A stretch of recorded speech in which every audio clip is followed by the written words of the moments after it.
All right, here we are with Star Wars Fellowship, Spider and Smitnakes, Season 2, Episode 2.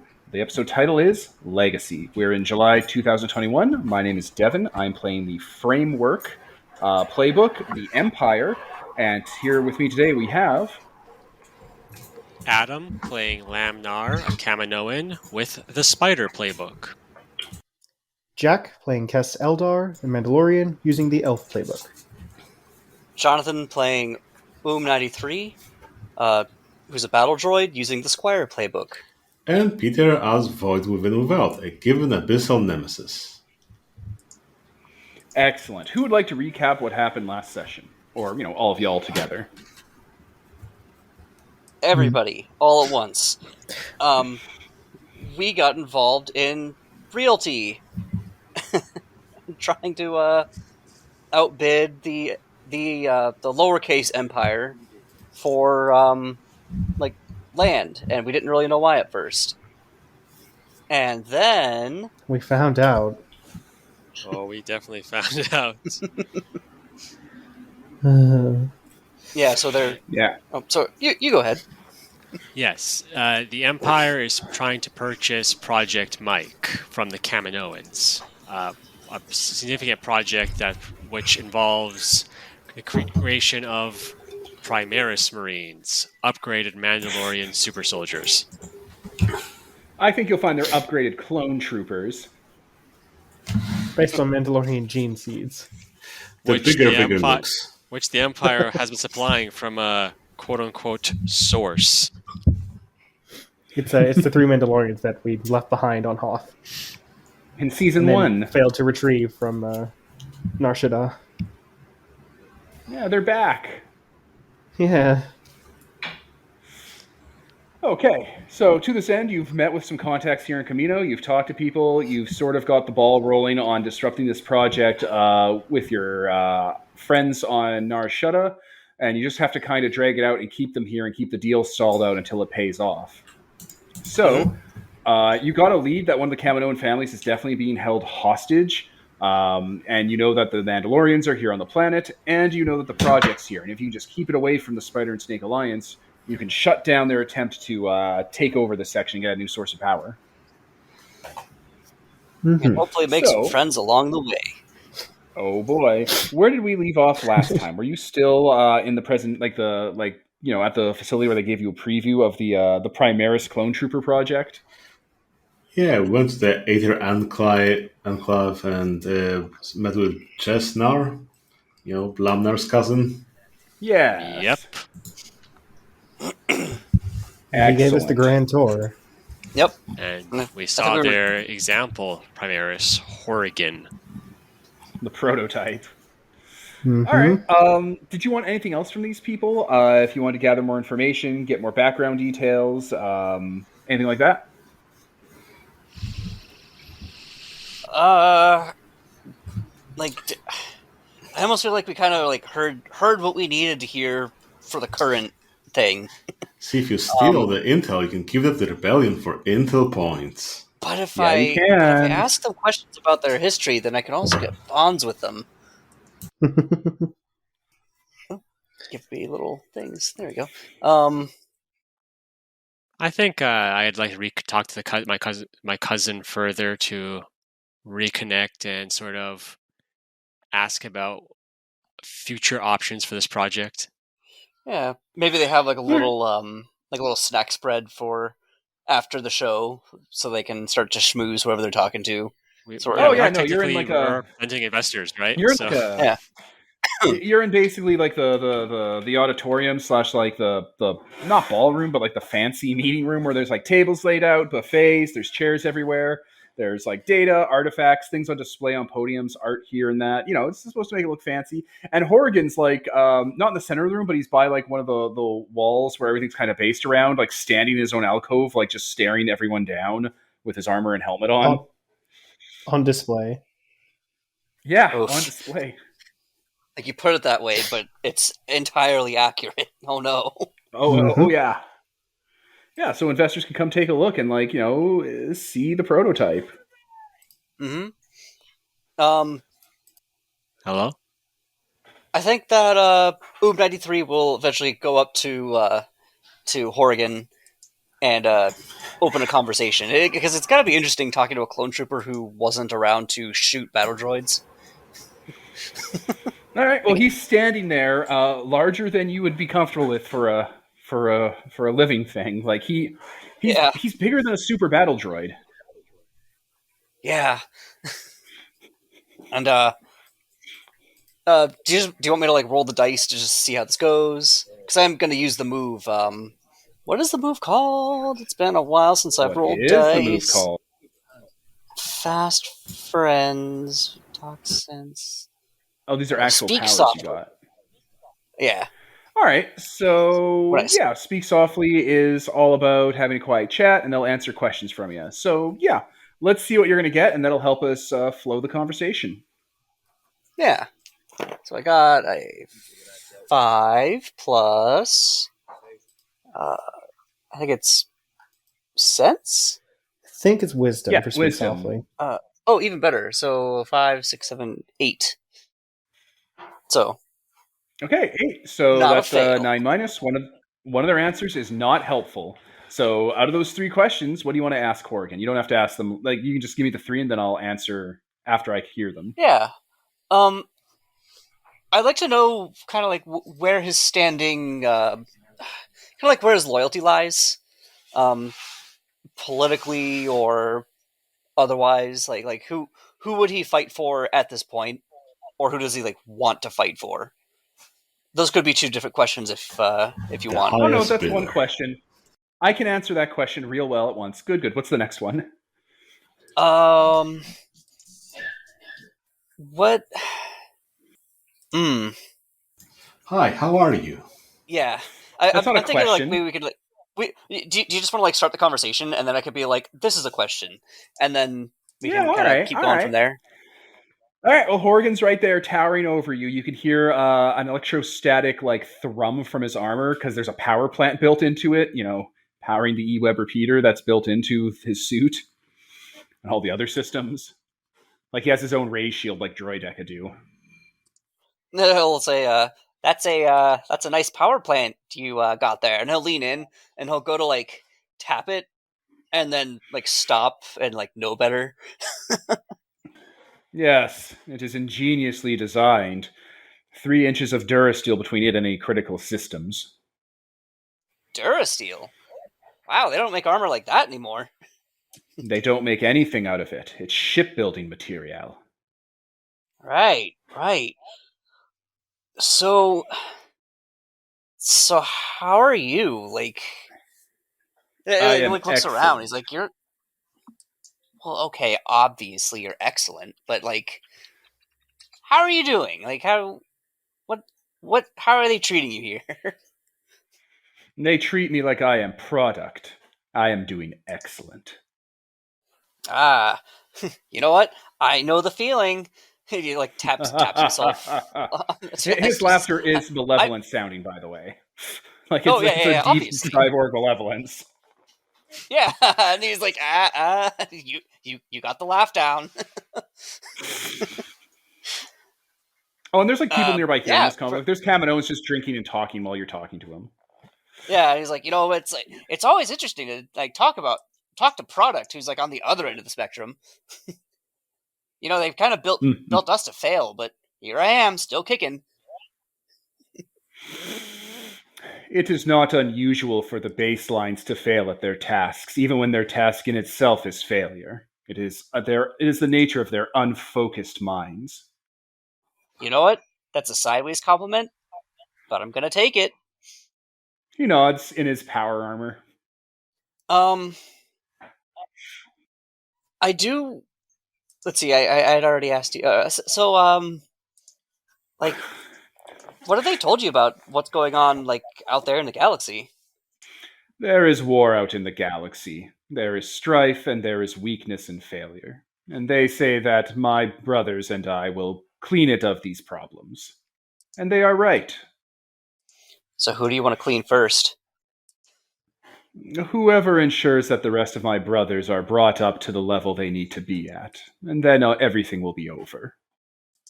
I know people who could definitely use people like you. And I know a lot of those people have what is it that motivates you? Is it the money? Or are you just gonna go fight for whoever they tell you to? And he says that a little quieter, but people could probably still overhear him. He talks at normal volume whenever he answers you. I am motivated by the only thing worth being motivated by: supremacy. My brothers and I will prove that we are superior to the baselines, and we will finally put to rest their problems. Wow, you're something. Like I'm feeling you are scary. You are you were good at this. I like One of this. one of the Kaminoans walks by and puts a hand on Horgan like he's like furniture. It's like, ah, yes, Horgan and his quirky personality. We selected for ambition this time with our stock material. He's quite the talker. Taps him on his armor and kind of just, walks on, takes a holovid picture with him.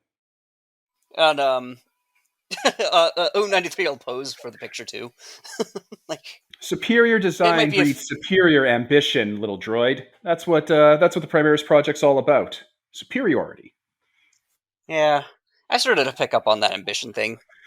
It's Kaminoan wanders off. it's freeing. You go a little while without a memory wipe, and you start to learn things.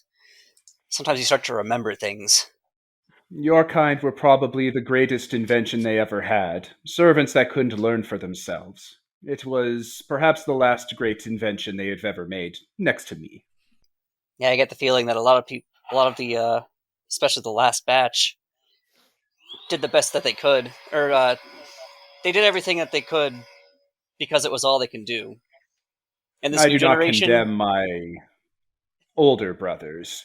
It is not their fault that their engineering was intentionally curtailed.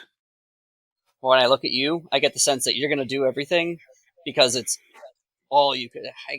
You know what? I'm not as good at the delivery of that. Oh, my wife closed the door after because she was vacuuming. It's no problem. You still got what two else do I questions. want- Yeah, I know, right? Did he answer the first one? His answer to the first one was like, you might want to push a little more to get the full answer out of him, because he said he fights for supremacy, and that's Yeah. that's a loaded statement. Yeah. So, whose supremacy? Ours. Okay. So what? You want to be your own faction? We are our own faction, little droid. I am an army of one, and in time these Kaminoans will make more of my brothers, and in time we will be the only army in the galaxy, and in time the baseline's problems will end. It sounds like you're going to become the new baseline. No, we are not baseline. We are ultra. That's the problem with Ultra. Eventually, when you're the only thing left, you're the thing that somebody has to springboard off of to be better. There is no treasure hoard where the finest jewel in the collection looks less for being comprised entirely of the same jewel. The shiniest diamond still shines, little droid. To use an analogy the baselines would find relatable currency. I want to make a joke about like diamonds not being valuable because Latinum is a thing, but like, Right? like, Horgan doesn't care about diamonds unless they can be used for like Yeah. enhancing weaponry. right? But, give me a little bit. yeah. I might come back to him for like another question. Sure. I want to give the. I want to pass the spotlight for a little bit. I mean, other people could ask him a question if you all want to be talking to him. Oh, true. Like, if I you don't want have to a get question dragged for into him. this.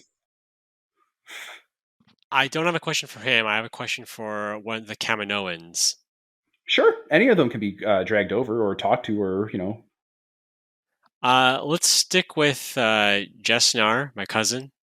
Sure. What voice did I use Because- for him? It's been 2 weeks. Was he Frasier? Fancy, posh. I think it was Frasier. Yeah. All right. Well, here we go, Devin. Remember how to do this voice perfectly and don't look like a chump. Ah, cousin. How are you? Doing quite well. That was quite an impressive show. Oh, thank God. Oh, it's been hard doing these after I had to fire all the people that usually did the presentation work. The creatives did not take layoffs well. Yeah, they never do. I mean, it's not our fault. We would have loved to support the soft scientists, but times have gotten tough.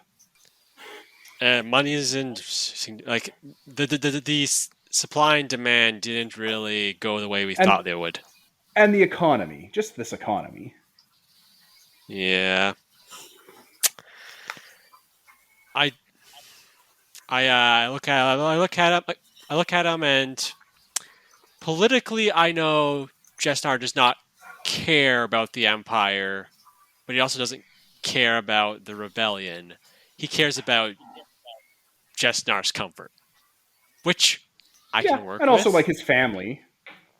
Well, yeah. His close ones, family. He's not a patriot. He's not like a super patriot or anything. He's just he knows what he wants. Yeah. So I just turn to him and I say, I do know a lot of people that would be very interested in this project.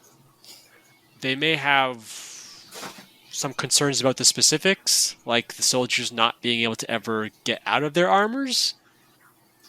But still be very. There's always people that want aesthetic features, and that's something we just have to account for usually in the prototyping process. It's a thing, they wanted the armor to be white in the first version for some reason because it looked hopeful. Do you know what it takes to get a composite material to be that white all the time after blaster burns?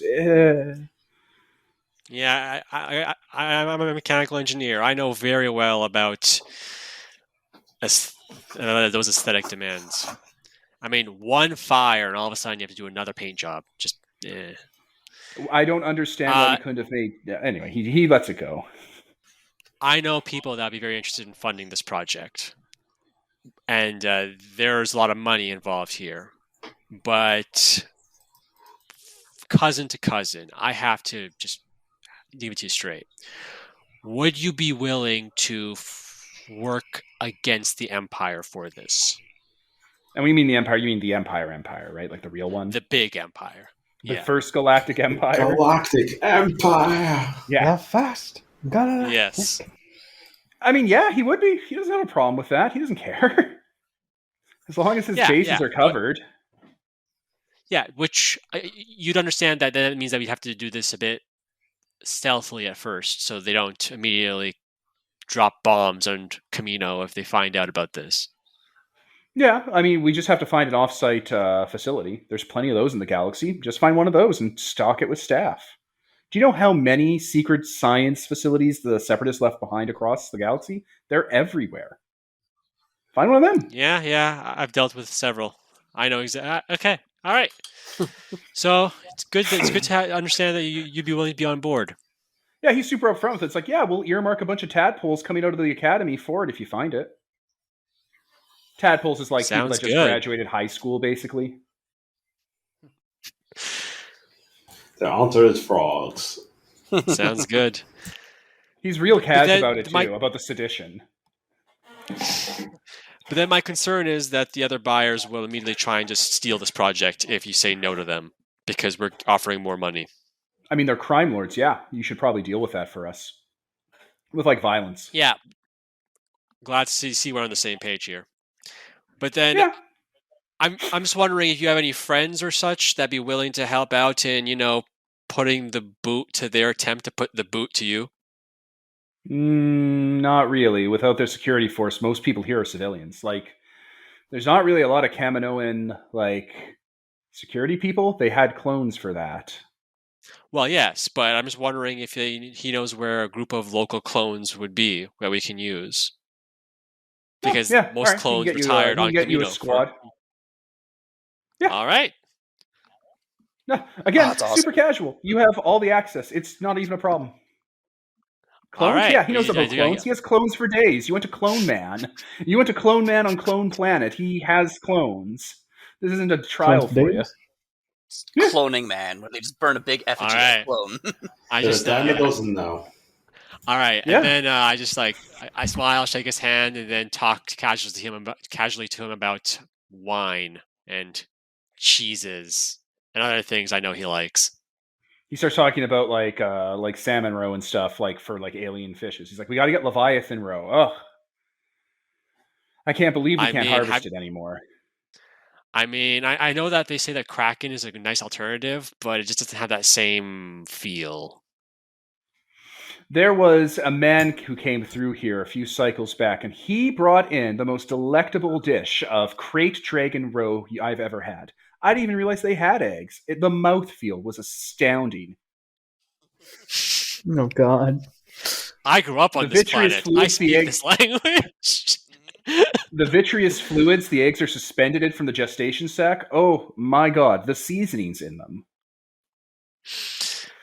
That's another thing. You can get most of these Kaminos to do whatever you want if you can bring them luxuries, like hedonistic luxuries, like bring them fancy foods and wines and cheeses and art pieces, and they'll do it. They'll do it whatever you want. Whatever you want. You'll have ethicless mad scientists at your disposal. Ethicless mad scientists. Oh, What good. the planet's What a turn of fallen to. phrase. I mean, they tried to do better with the clone project, and they made Horrigan, and Horrigan's not the same as the old clones. These guys aren't good at their jobs anymore. They're really out on a ledge here. I did finally look up the move Speak Softly, and I put the 2 extra questions into the chat. Yeah. Does anyone else want to dive on in? I mean, I think I'm just sitting around with my Mandalorians feeling real awkward about this whole thing. Right? Since we're like the basis of most of it. There's like sedition, like casual, like clones There- are property. Like, oh my god. like on either side of Horrigan's alcove, there's like display cases that actually have like every generation of clone trooper armor and stormtrooper armor because they make those now. And there's like Mandalorian relics and artifacts like going down the line, so you can actually see the comparison. Like the natural evolution of the Mandalorian from ancient times is into Horrigan. Culture appropriation. Mm-hmm. Yeah, the Kaminoans are doing you real dirty. They have like the fossilized hand of a Mandalorian on display. We're looking at the relics and like quietly debating whether or not it'd be good to how hard it would be to steal them without anybody noticing. Right? Stealing if you're reclaiming it for your people. Okay, excuse me. Get them without bringing down the entire planetary defense force on our heads. I'm picturing like the most sarcastic displays, similar to Native American displays in museums, where there's just like somebody who's barely dressed holding like a fish, while some white dude in fancy clothing is his hands on his hips, like, "Well, you don't say." Like, oh no, Mandalorians trying to start a fire y'all are stripping out Oh god. with all the flamethrowers. context. It's all There's even extremely- tiny little 3D models of like the ancient war beasts and the mythosaur mechs. Beskar on Beskar trying to, ignite a fire. Early Mandalorians, they still have the helmet on, but they have like skins and like furs and stuff, and it's like a frozen world, and there's a mammoth in the background. No, there's a mythosaur in the background. The basilisk droid. we're just over here like none of this is accurate. This is all wrong. So bad. I hated it. So I think I want to say the cavemen Mandalorians would have the jetpack with the missile launcher on it. Like modern looking as fuck, everything else is Neolithic era. No. Yeah. Early It wouldn't be a missile Mandalorians launcher. using- It'd be like a catapult. It's just a weird catapult they have. So they pull a string and it shoots a little rock ahead of them. The display would be the Mandalorian with a Beskar rock smashing the jetpack in a campfire. Early Mandalorians igniting a fire with their jetpacks because those things explode. They never learned. It is not quite that cartoonish, but it is extremely ominous. Yeah. like I'm imagining that level of just disrespect Yeah. to just any No. context, anything cultural. Like it's that, but it's as offensive as that, but not quite as silly. All of the displays and all of the information here is geared towards explaining like the legacy of the Mandalorians and how they benefit the Clone Project, and how like all of the stuff they do you can see it reflected in like the clones and Horrigan now and stuff, like their technology, their battle tactics, how they look like Jango Fett's accomplishments and deeds, videos of clones doing like amazing things in the Clone Wars. It's all of this just constantly. It's like it's probably exactly how a display for like Fallout Power Armor would have gone in the early days when like you got to the showcase basically for like investors. So yeah, there's a lot of observing this the displays, but not really initiating a lot of conversation because You don't want to talk to Horrigan? You don't ask him a question? I genuinely don't know what I would say. How was the lift, bro? Do you feel anything when you see a Mandalorian? Well, it's like we hear him talking at normal volume with U93. Oh yeah, And it it's like- cuts through the room. And it's talking about how he is the superior version and the best iteration of everything that came before, and it's like I don't think we'd be friends. I am imagining like the Terminator voices that they use in 40k games. Yeah. Just Right? needlessly base filled. Or it's like, how much can you lift? And he's like, all the weight, all of your weight. Yeah. Like I said, I don't think there's any conversation that Kess would want to have Right. with Horrigan at this juncture. How much can you lift? Enough to carry your weight. To Yeah, carry like your that's like to carry Just- you and your kind, basically. weight. Yeah. Enough to carry the legacy of your kind for further. No thanks to you. Thanks to me and my accomplishments, people will have a reason to remember your people. There it is. Yeah, that is exactly how that exchange can go if you want that to be how it went. They'll I'm remember going to say, like, the conversation does go exactly that way. Yeah. They'll remember the history of Mandalore as the events leading up to. I actually just had a great idea. Uh-oh. I asked Jesnar for a squad of clones, but can I just add on top of that? Would you think Horrigan would be willing to have Horrigan come with that squad for a live fire test? Yeah, your cousin looks at you. It doesn't matter what Horrigan wants. Sure. Oh boy. I'm going to use the question of so the two questions I'm going to use, and one of them can not be helpful or whatever, is what should we be wary of when dealing with them, and what does he want, and how can we help him get it? Horrigan doesn't respect any other living thing's autonomy or right to sapience in the galaxy except himself and other Primaris clones. Okay. And at the first chance he'll get, he'll turn on you. And when I say you, I mean everyone. He'll go straight to Messina, toss his name into the void. Yeah. Oops. Oh. First chance he gets, and that chance will come here one day. But he is. What should be wary of is he's patient. Patient as shit. Watch out. He's waiting for more to be made.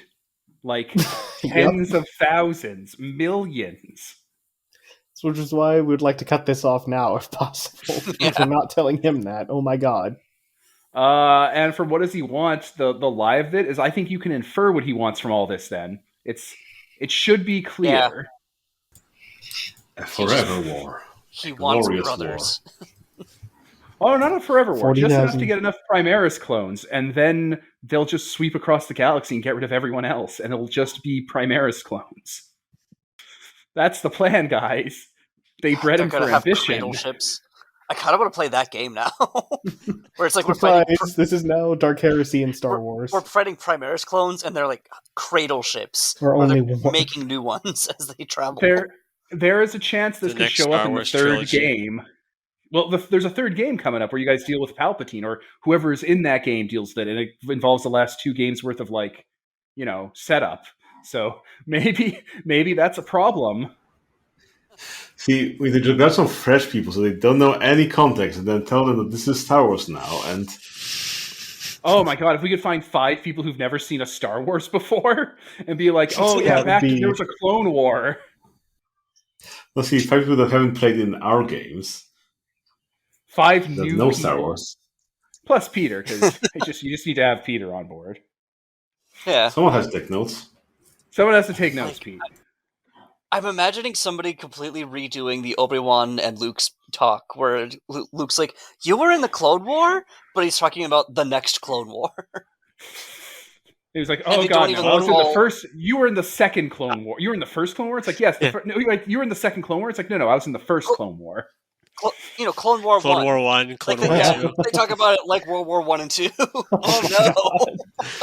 I was in a Yeah. great Clone War. It's You were Okay. in The Clone War Great 2. Clone War. Oh. All right, I think the listener is getting annoyed because we're just coming up We're with just ideas gushing. of playing the game. That's They'll the be so threat. obsessed. That's They'll be so upset that they listen to this podcast and we're just making digressions about everything instead of advancing the plot. That All never right. happens. I mean, We should do something. all right. So you understand Horrigan's stance on things.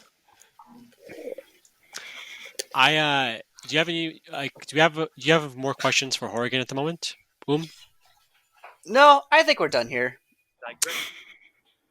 Then I just will go up to Horrigan and I ask him how he so Horrigan, as a new generation of clone soldier, how do you feel about your chances against a Force user? Ah, the mystics. I have genetic memory imprinted upon my mind of my previous brother's victories and defeats. And if there is one truth I understand from the archives I've been given from the Republic's and the Emperor's conflicts with purging the renegades afterwards, it is this. They can't deflect something that hits. I have a feeling you'll be able to put that theory to the test quite soon. And then Horgan shows the Wheel of Democracy tattoo. Yes, Peter, he has the Empire... Or, no, he doesn't have the Empire symbol on him. He's not branded. The Empire has that gear symbol, which we call the Wheel of Democracy in Pitch Black in the prequel game, because some of the clones get that before the Empire shows up. The Republic cog. Yeah, it's called the dear. Wheel of Democracy. That was the pitch for it. No, he doesn't have that, Pete, because he hasn't been branded yet. Ah. Could just All be right. appropriated later. But yeah, that's him. The perfect clone.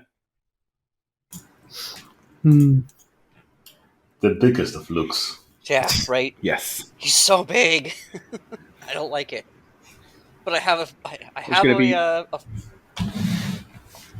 a thing with him, and then if we take him out, and I can get another bond with him, and then a third bond, and then drop the Squire playbook, I'll make him a companion.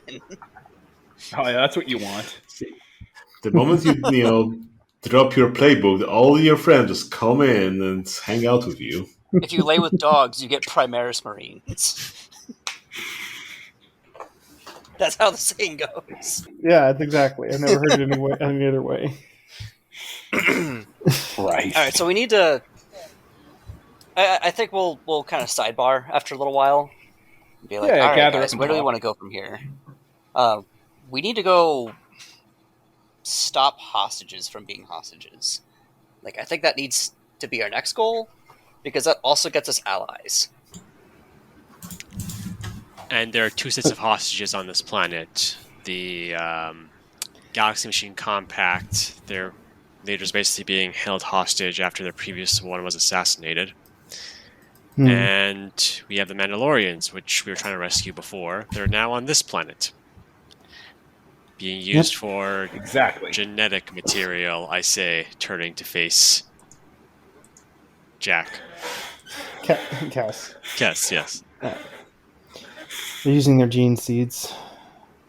Which is a thing. Manufacture more like he nods at Horrigan. So we should probably contact. Do we want to? He looks around. He's like, I guess this is actually probably the safest place to have this conversation.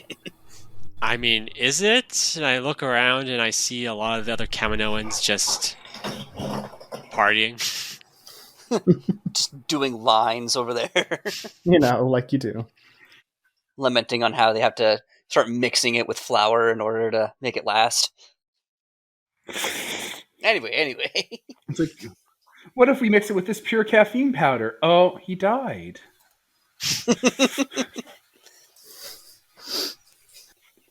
But he sure was having a time right up All until then. Yeah. Exactly. So, if you want to find out where your hostages are, you're going to need to spend intel with your rebellion. That's the fastest way to do it, unless you want to do boots to the ground stuff. But if you want to do it fast and get to them quickly, it'd be intel. And you're already wanting to meet up with Jimmy Smits and get him to do what he needs to do. So you're gonna have to do another make contact. Okay. So that's gonna roll with sense. I have 2 cents. Go for it. Okay. Yeah. Make contact, communication Alright. droid. Your little battle droid antenna goes up. Can people help me out with this roll? Right. Or like assist me? Yeah, I'm a tech guy. I just gave you the inputs you need. Okay, cool. I will roll with hope. 555. Hey, cool. All right, meeting goes so- well. That happens. Spend force or intel. They'll pass on news. You'll pass on news. Okay. And you guys aren't robbing this place for intel? There is a piece of intel you can rob from here. Oh, there's also weapons if you want to steal some of the Mandalorian gear that's on display. I do low-key want to try to steal some gear. I'm not opposed to the idea. I just don't know how to go about it. I'm going to... I need to look up the moves again.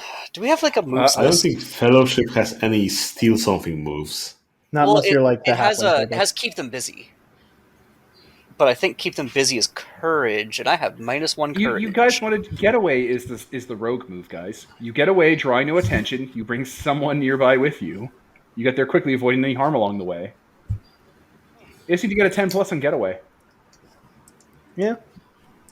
I can, like, the Mandalorians are deliberately not talking to anybody so as not to, be distracted. So while you guys are doing that, we're busy. Yeah, what kind of weapon are you looking to Swiping get? things. Like, what would be useful, do you think? Let me see. What kind of There are weapon? so many jetpacks here. I mean, I already have a jetpack. And like half To give the rebellion. That's true. I mean, a lot of these things might have people's names on them, or like you just know Yeah. whose they were. Yeah, basically. Like, assuming they haven't been defaced. Yeah. No, they've just Like, been I know recovered you and should were have used for this. analysis. Mm-hmm. I mean, I'm not sure. There What kind of? there's a suit of Battlemaster armor on display, and Battlemaster armor actually has a lot of weaponry built into it, like little whistling bird launchers, rockets, sniping tools, guns, all that stuff, knives, bunch of bullshit made of Beskar. That whole suit would be like enough to count as like a force resource if you were to be able to donate to Rebellion. They'd be able to pull it apart and like turn it into like make it last. Yeah, I would absolutely try to take that if. Okay, how are you If getting a full suit of Mandalorian battle armor out of here in a room full of nerds? With my handy dandy cloaking device. There it is. That's what I do. All right, get away with grace. Yeah, and then I will also mark off camouflage for my Elder Arts. Okay, so with grace, roll to get away. And then I don't believe I have hope for this. No, it's just you. Roll. Yeah. That is a 6 and a 3 plus 2 is 11. But there you go. So you probably avoid any harm along the way and draw no attention and just book with the armor. So let me find where is Getaway? It's What do you page do? 3 I of haven't the playbook move list. There it is, yeah. I actually get to choose all of them because of if I want. Because there you go. Poetry in Motion, I get an extra option even on a 6-. So I get everything. Then you're fine. You do it. You got it. You robbed the force With resource the, that was here. If they bring me along with them, actually, I could just go along with them because they left. So could I tag along with that and also get gear that will basically just be it's basically me preparing to change my playbooks to get like 2 blood instead of 0 blood. Upgrades. Yeah, people. So I you can basically- scavenge yeah. weapons tech. That's no problem. Beautiful. What's Yeah, the no problem. intel resource that's floating around here? One of the Kaminoans here knows a secret about the project that no one else knows, and they're blabbing about it because they're drunk. Ooh. Oh, I wine and dine then. So I try and listen in on this. You're gonna have to spend 3 precious. Which I It's precious. have, yeah, because we had 2 sets of rewards from Gorgon the Hutt after we rescued There you their beautiful go. baby boy. So I spent that on fine delectables and such. Also, yeah, Make this party ordering in really go.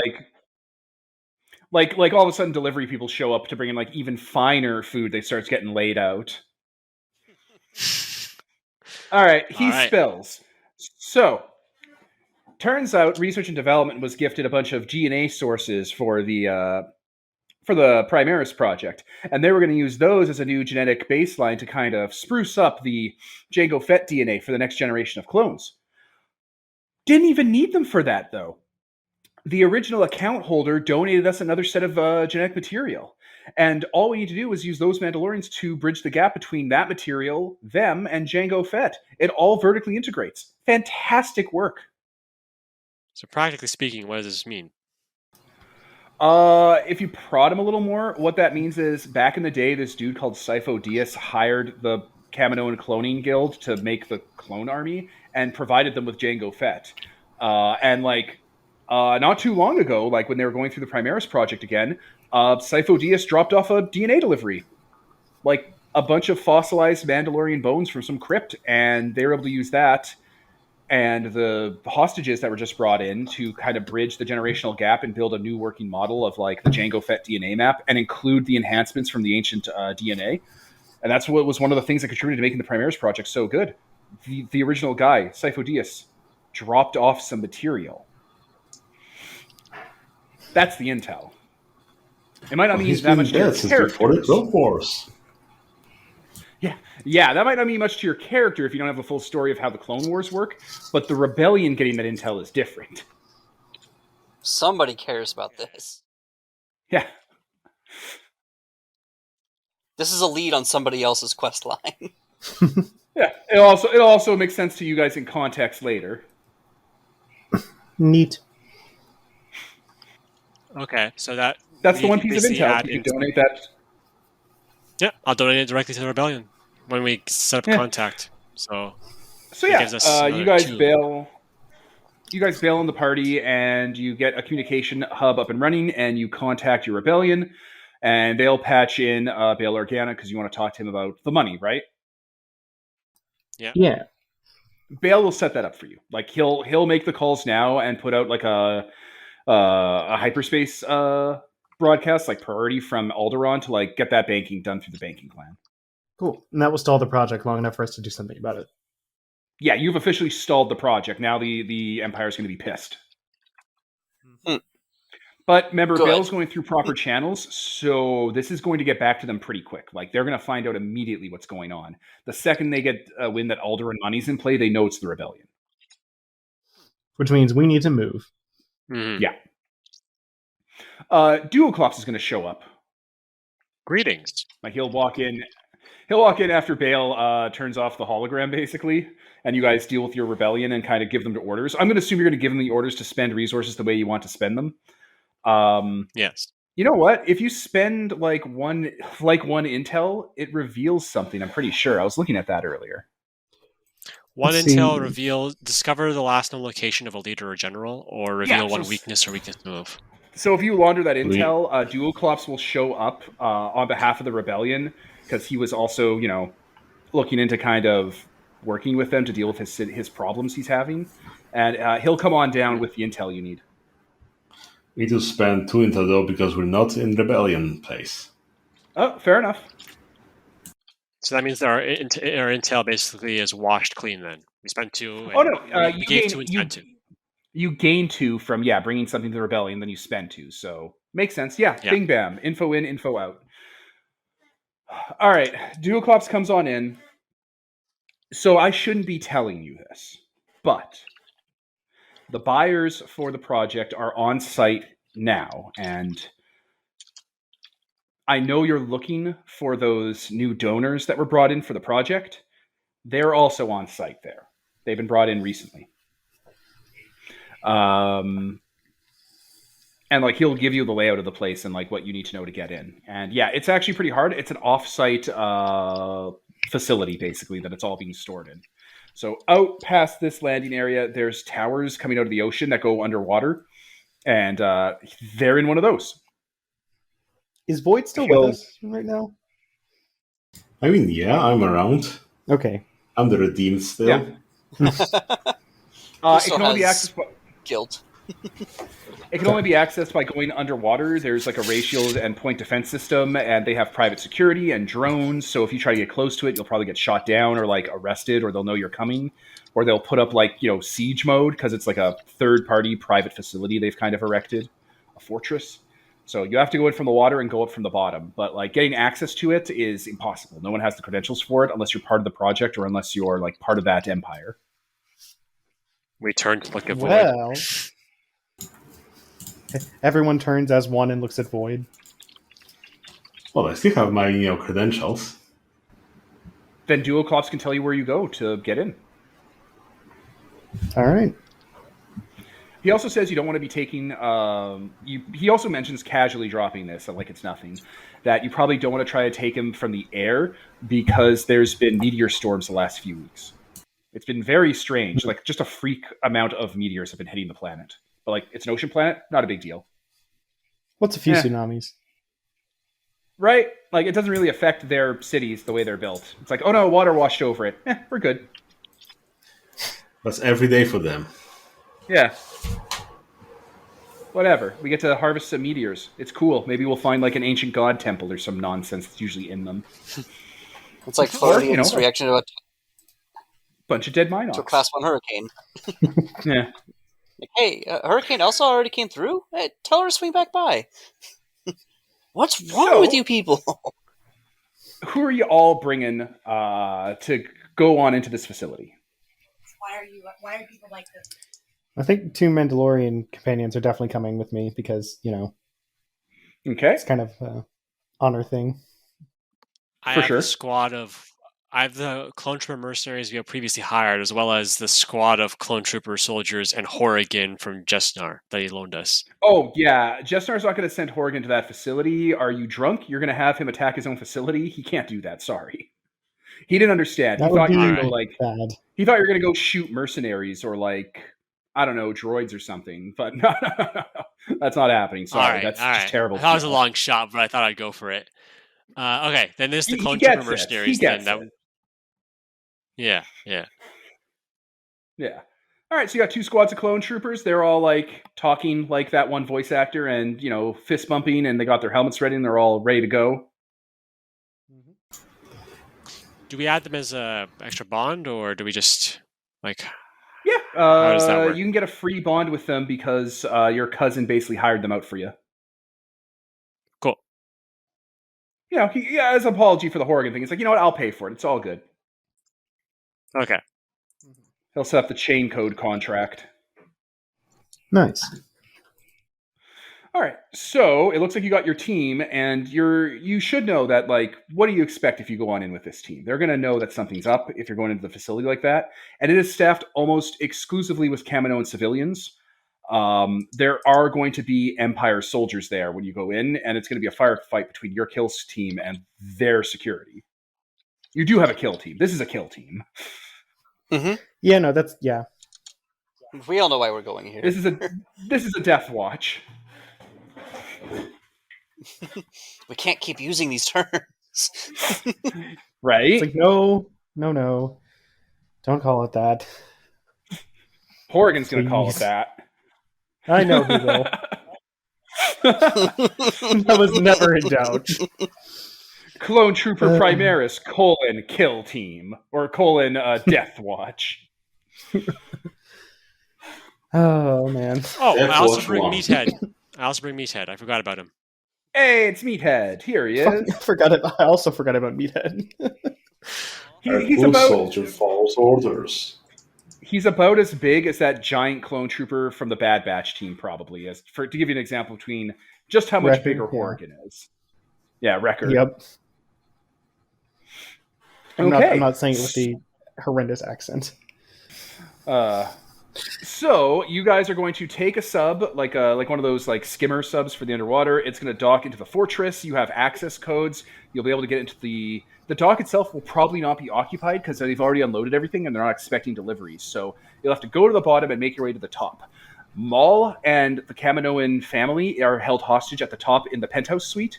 The Mandalorians are being held hostage in the science bay, kind of in the bottom middle, like where they do the actual research and development, where people work. People live at the top, work at the bottom, on site.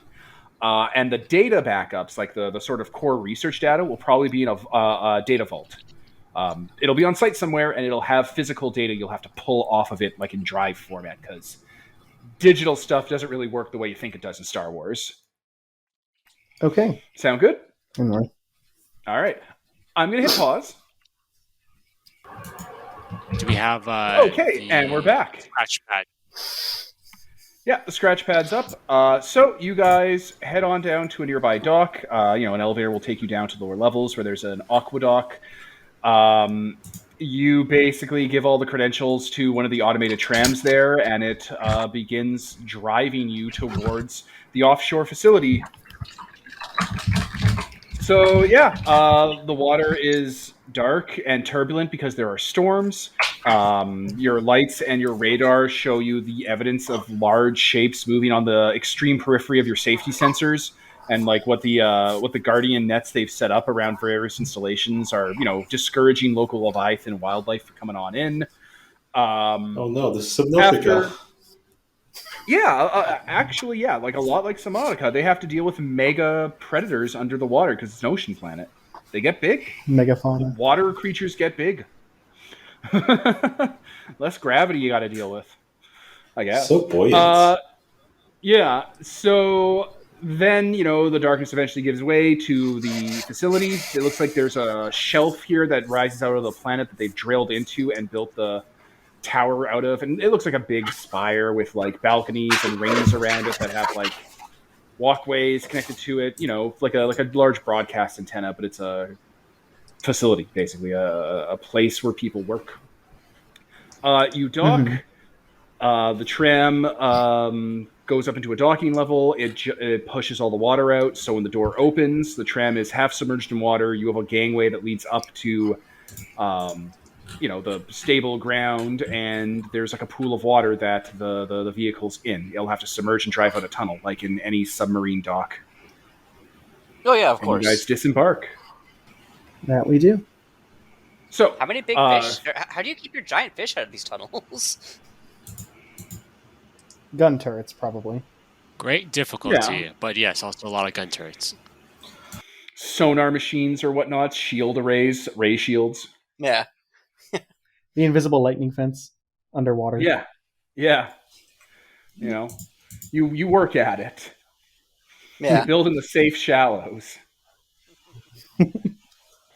So this dock is empty. No one has arrived yet. You guys are filtering on in out of the tram. There are 3 objectives. The first one would be the Mandalorians. The second would be probably the data if it's along the way. And the third would be the people at the top of the tower. Data is really the one you don't know the location to. You just got to find out where the data vault is. Okay. So, plan out your... how are you going to get on in? How are you going to go through this place? How are you going to get the Mandalorians out? Well, I don't know if we can leave the same way we got in, but I don't see why we couldn't. Maybe we smuggle our X-Wings in. They're in this base right now. We brought our horses with us. Actually, that could be one of the things that maybe have like one of our helper people do. They just like... We can maybe spend force on this later. I go to one of the nearest terminals. I just sort of connect it to my ARM computer and start trying to hack it to figure out where everyone is. And for that, I'm going to roll a look closely. Go for it. Slice into the system. Yes, indeed. All right. Anyone want to help me with this, or? I'll give you a hand. Yeah. Okay. I said actually, I also hook you in because I would use your computing power. Okay. I'm not. I don't know if I'm very good at this. And then he plugs you in, and you go limp. Yeah. You have a built-in keyboard in your back that he uses. Yeah. Depending on how well the rolls is how much slapstick happens. All right. I rolled a 6 and a 2. That makes it 8. Okay. Oh, do you not have sense? So, I do. My sense from 2. So 6 plus. Okay. yeah. So 3 questions from the list. You're going to find one answer the hard way. Yep. All right. What's the? Where's the data? What's the catch? Yeah. Let me get there. Where are the Mandalorians located?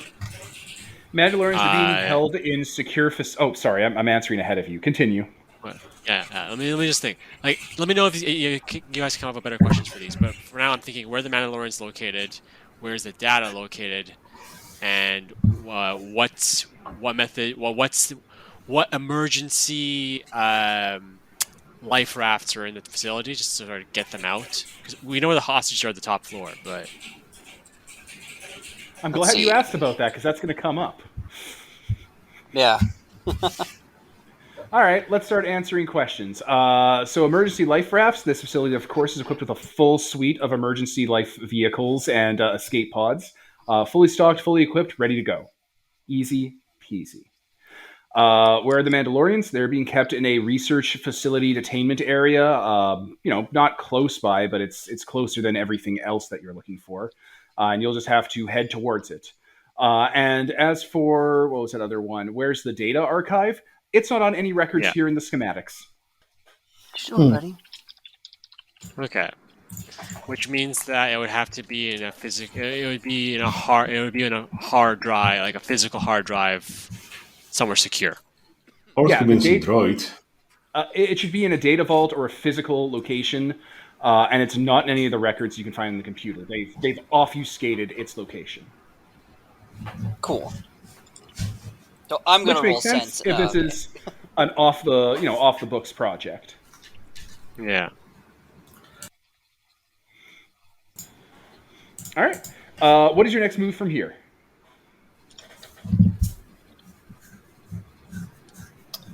We know where we're going at least. So yeah. Well, we know where the Mandalorians are, so maybe we should go free them.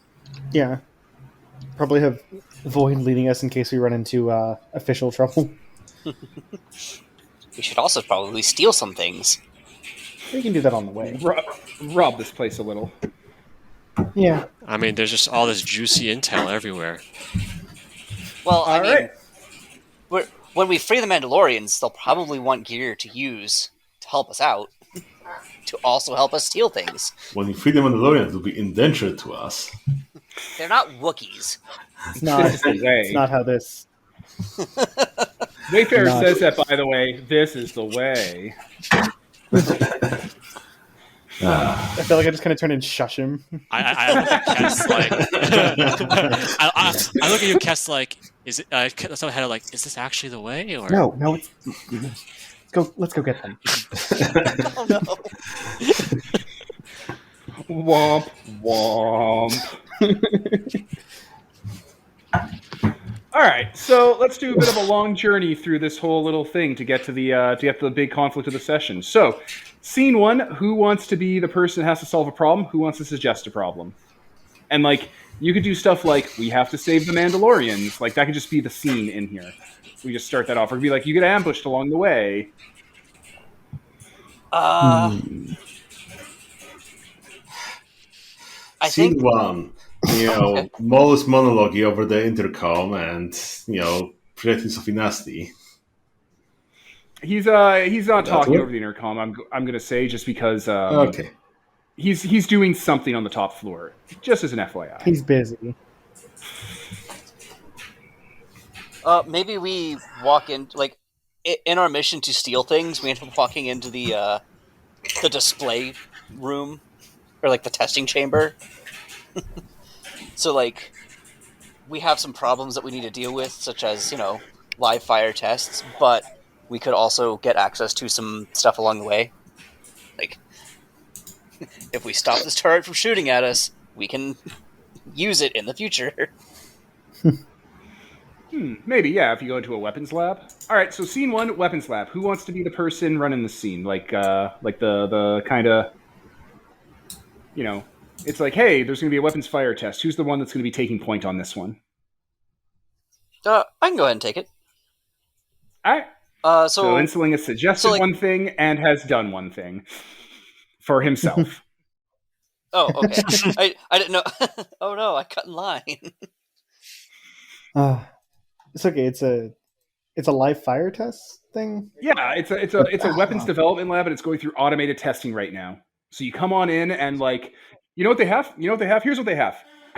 They have made a huge leap in research and development as you break into this lab, because you're going through it and there's no people in there.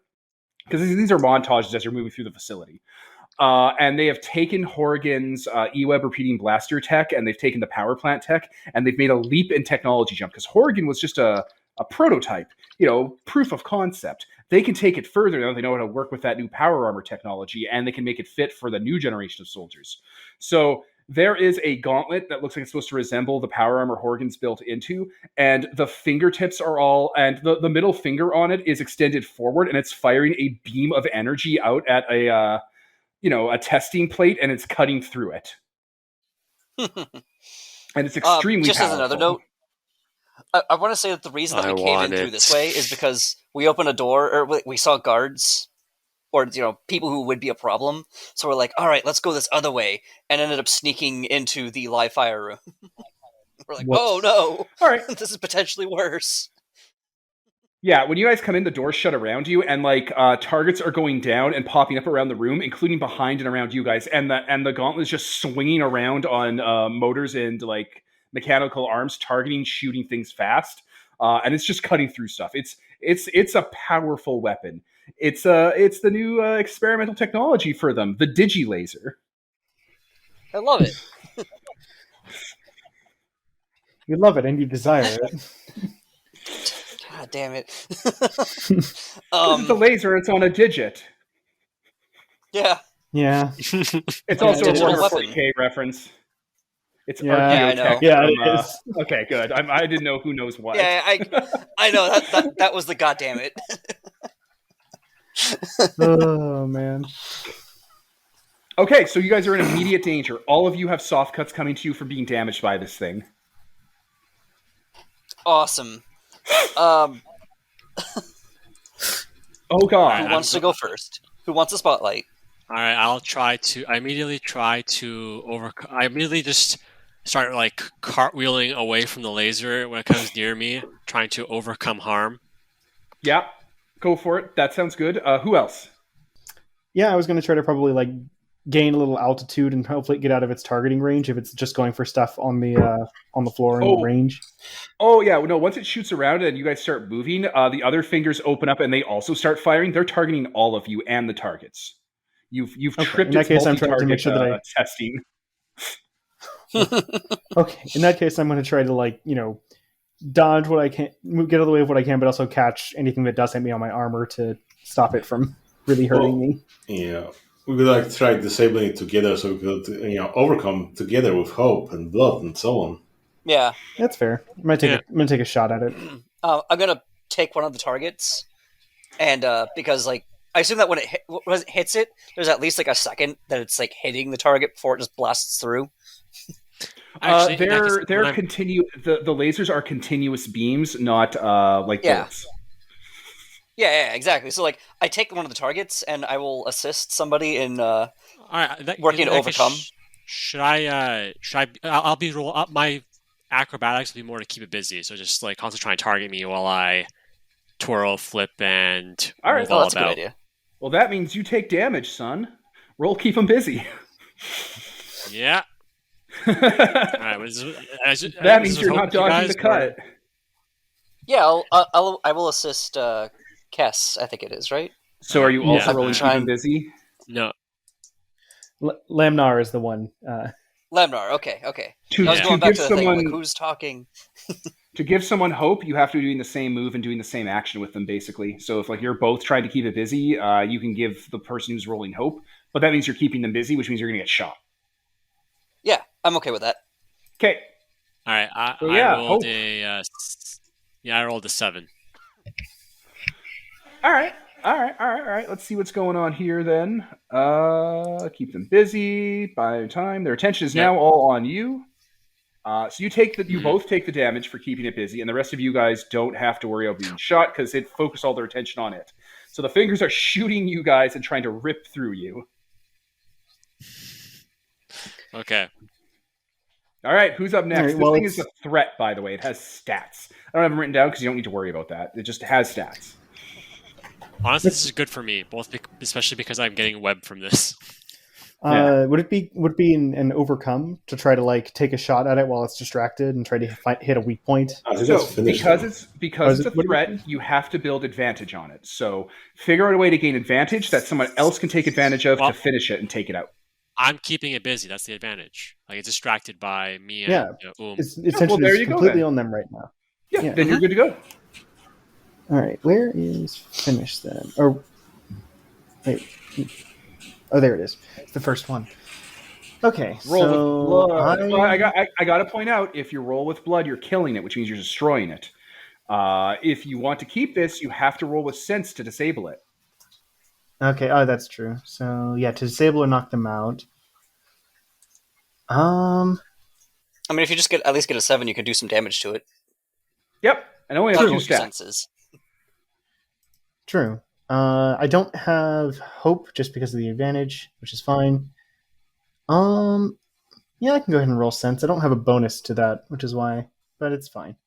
Yeah, I'll try to. Well, okay. Excuse me. Did someone say I ought to disable it? Because my first instinct when this thing is shooting everyone in the room is to make it stop doing that. Don't break it. I want it. I Yeah. say while getting shot. Me too. That's fair. Ah! Good luck. I was standing in front of you with the target thing. It shoots to the target, hits me, and I'm just like, ah! Neither of you are having a great time. So yeah, all right. I'll try to disable it. Go for it. I have 3 armor. I'm fine. That is a 1 and a 6, which is 7. So on a 7 to 9, I damage them and lose the advantage. And Okay, you're so you no longer damage being it. kept busy. All right, one of its stats goes down, which means it's going to start overheating and eventually destroy itself because you destroy its heatsink connections. But it's going to start to melt down Whoops. now. All right, so it is now going to throw an attack now because keeping them busy is over, so it gets to retaliate. And it's going to retaliate by shooting all of you again. Of course. Also, it does burning now. Oh. Oops. And now there's a fire. Now there's a fire. But hey, it only has 1 stat left. All Okay. you gotta do is disable it. Okay. Is it hooked into a computer or something on the pedestal it's on? There's a robot arm coming down from the ceiling that the gauntlet's built into. The gauntlet's not like a 1-for-1 recreation of Horgan's. It's just shaped the same. It has a lot of the same internal components, but it's not like a finished piece of power armor. And that thing is what's moving the gauntlet and the fingers around, swinging around the room wildly with cables attached to it. Ah, all right. In which case, first of all, for keeping it busy, we took 1 damage, both Uma and myself. Correct? Yep. Okay, I'm just going to knock off some of my armor for that. Okay. Secondly, I can also heal you if you want to save your armor. That's fine. I have Bacta as well. I can deal with that later. Awesome. Then I'm going to just use one of my web to basically pull it off the robot hand. All right. Go for it. You got to get advantage on it, right? No, just when an enemy makes a Actually- move against you, can spend 1 web to trigger a trap before they make that move. They try to shoot us. Oh, okay. And what trap are you triggering? Manipulate. It's an inanimate object on a Okay, so robot you're- hand. So Well, it's not an inanimate object on a robot hand. It's inanimate. It's a threat. It's an NPC attacking you. It's Okay, super in which animate. case- Of all the things it is animate right now. But here's the okay, in thing. that case, You doing your thing with the webbing, if you hold it down Spider-Man style with webbing, that could give someone else advantage. Yeah. all right. In which case, I'll just the catch, which basically just immobilizes it. Yeah, perfect. All right, it's temporarily immobilized. Who wants to go in and save the day? I'll do it. 93 runs in and it's like, I got it, guys. And we'll jump on it and start trying to get the what is it, the servos and everything that are moving this thing to stop, Yeah, just or look for an off switch. What he's looking for both. Let's see. That is a 5 and a 3 plus 2 is 10. All right, yeah, you disable it. It is disabled. You shut the whole thing down. He's like, I did it! Almost surprised. Yeah, the hand goes limp, and if you like just tear the hand part of this off, that has all the critical components you'll need to take this back and rework it into something else later. Perfect. It's a surprise tool. Yeah. You can't really do anything with it the way it currently runs because you need the big power plant for it, which you guys aren't going to be carrying around a giant power plant for a little hand weapon. But you could probably reorganize it into something else that like fires the same or like has a different effect that, it'll be a weapon. If only we had some force-powered kyber crystals. Yeah, there you go. Get yourself some kyber crystals. There it is. Where could we find those? On Jeddah. That's where you guys. Look at you. No, you guys were asked to go to Jeddah, where Saw Gerrera is. That's where they harvest kyber crystals from. Yeah, we're gonna This go was there. the plot to Rogue One. It was, in fact. Just imagine someone like going to that kyber crystal mine, just setting off one of them, and then it chain reacting to the whole planet explodes or something like that. That is probably what would know. happen. Okay, so I'm just yeah. So you guys get your resource. You could add that to a character sheet somewhere, and once you guys get some downtime, that will turn into something, I'm sure. What is the next scene? I recommend it being the Mandalorians and someone taking the lead on that. Okay, I can take the lead on rescuing the Mandalorians. All right, what's the twist for this, or what's the setup? I see like a pretty standard, they're in cells, break them out. Maybe there's guards, but maybe you guys have a better idea. Beyond them being what kind of twist? I meant more take the lead on handling the problem as opposed to coming up with having the idea for it, because I assumed you had a thing. I do have stuff, but if anyone else has anything, we can keep going. Hard to think on the feet. I don't really have anything for the Mandalorian prisoners. Yeah, that's no problem then. All right, so let's just do that. You guys, maybe they're in the middle of genetic harvesting? Nah, because then you got the problem where you got to they might be hurt or injured, and you got to deal with that, and that makes them like a resource you have to protect, and something that can kick in and aid. So yeah, let's do. You guys get to the right level after moving through that weapons lab. There are going to be guards, so are you going to go in guns blazing? I don't think I can cloak all of us, unfortunately. Yeah, we have 2 squads of soldiers, meathead, and so forth, with us. I mean, I think that if we were ever going to go anywhere guns blazing with the group that we have now, this is it. This is the plan. Yep. I think we are pretty much going in guns blazing. Okay. So yeah, there's going to be guards, clone troopers, clone guards are here with the mark on their faces and whatnot. Yeah, get ready for a firefight then. Actually, Void, can you maybe talk to them to opening up releasing the prisoners, or God damn it, Void. transfer or something? Keep forgetting he's here. You're very quiet. Yeah, I purposely don't bring up the fact that he's here. We weren't paying attention to him. Now he makes a cut against us. Oh no. Yeah. I can make demands of, the minions freely, I guess. Yeah. All right, so this is just a detention cell. It's nothing really extravagant. It's not horrifically cruel. It's a detention area. The Mandalorians are in their cells alone. They don't have their weaponry with them. They're not being treated super terribly at first look, for whatever value that has for you. But it's not like they're chained up and being stabbed in the balls with torture prods constantly. It looks like a pretty stock prisoner scenario. I mean, you need to keep your genetic stock healthy for all the harvesting. Harvesting. This is a larder. Oh.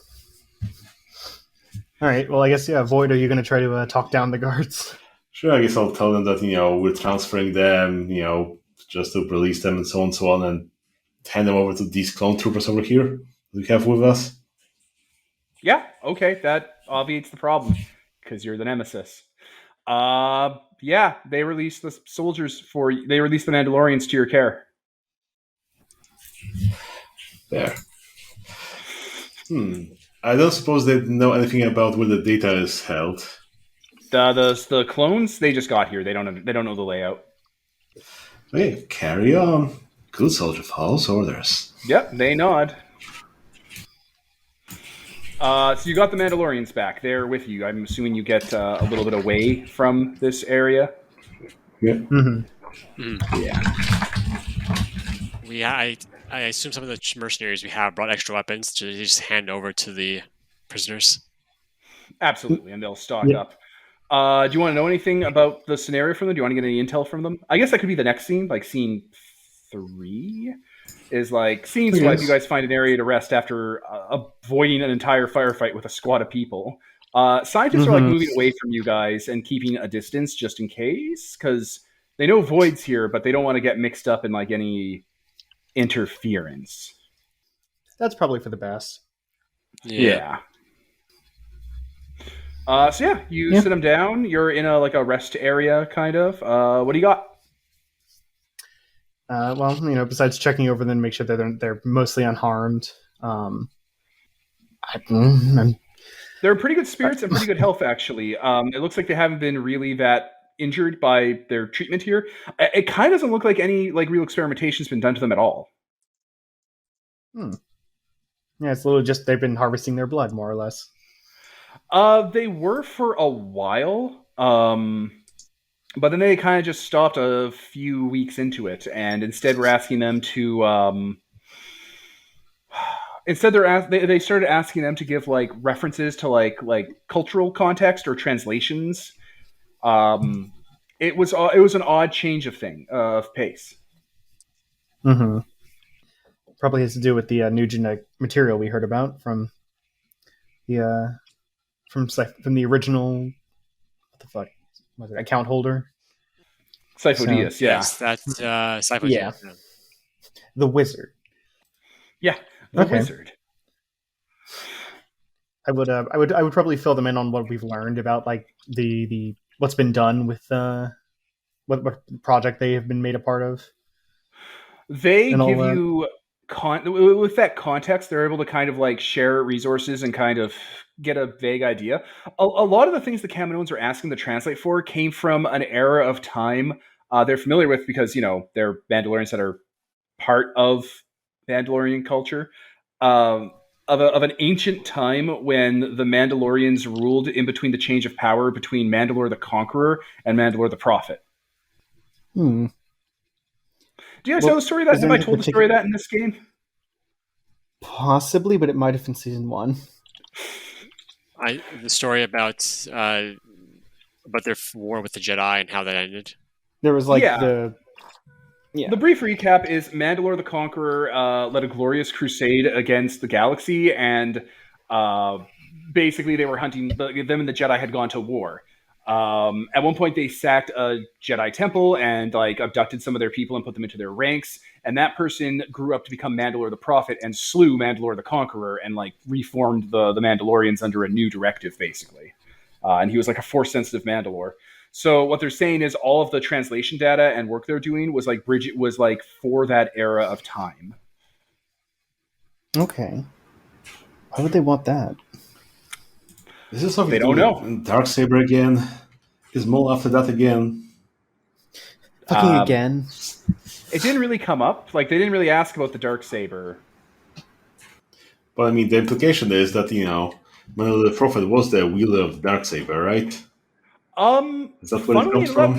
No, actually, no. The Darksaber's origin is it was a treasure stolen from a Jedi temple. Like it was a war prize. What do you call that? What's the word for that? A spoil, a bounty, Spoils of war. Spoil of war, yeah, or just a trophy. Yeah, like Loot. that was loot. It was loot. It was looted, quite literally, from the Jedi. Mandalore the Prophet made his own lightsaber, or it's hard to say if he even had one. The legends are different. A lot of them say he didn't have a lightsaber at all. He had Mandalorian technology. It's a point of contention between some chapters. It is. It honestly is. Like, there's no like. Some do make the obvious assumption that the Darkseid saber is his, but the Darkseid saber actually has like registered chronological history among various organizations between the Jedi, the Republic, and the Mandalorians, and like it predates this. Like, it happened during the time that the Prophet would have been abducted from whatever temple he was a part of. But I can't imagine just why doesn't they seem- would need. Sorry. It just doesn't seem to be related to the case, the Darksaber. Yeah. I don't know why they would need cultural touchstones on that period. Well, we can obviously ask him all about it, because that seems like something of his own personal project. Are the Mandos familiar with what Maul's up to in this lab? Like they were his prisoners. Yeah, they knew that they were using them for, like, you explained the gene project, so they kind of understand that, but for the most part, he kind of kept a lid on it and didn't really interact with them. Makes sense. Like, And did they see any other parts of this facility that may be used to store data, or like were there like any other parts of it that might indicate where the like a vault or a secure location that they might have witnessed? you'd have to talk to staff. Staff would know that stuff. Okay. They didn't get to see any of the facility except the holding areas. Yeah, they were prisoners. Yeah. There's a lead researcher. The lead researcher would know all this. Okay. Do we know where the lead researcher might be? Yes, that could be the next scene. Ooh, cool. All right. All We right. should go find him. Okay, you guys take your entire squad, and I'm assuming head up another level. When you get to the lab of the administrator, like the lead researcher, that's going to be guarded by clones. What's your next move? Go get a manager. I mean, I'm still here. Yeah. He's talking to okay. you. He All right, so still what do you has do, executive authority. Well, I guess I'll just tell them that, I need to see the main researcher, the head researcher. With your whole group of people? I guess we could just, just the The main ones answer of can us. be the answer can be yes. The answer Sure. can't be a good soldier follows orders. Yeah. Good They'll just soldier doesn't ask questions. they'll just stand down and let the entire group cross on through. So yes. You're the nemesis, Peter. You have dark authority. You can just pull this stunt. Okay, yeah. Yep. You get to go into the lab, which is unguarded because now you have or the office, I guess. A Kaminoan turns around, looking at you. Sees that the guards just let you come in. You must be We're from here for the our data. You must be from our benefactors. I met your coworker upstairs. Yes, I am from the Spider and Snake Alliance. Okay, well, I'm very busy working on your project. What can I do for you? Well, we'd like to get a copy of the data, or the data itself, because we think this facility might not be safe for long. Okay, and you'll have ownership of that once you pay. I mean, that's coming along the way. Okay, well, when it does, you can have it.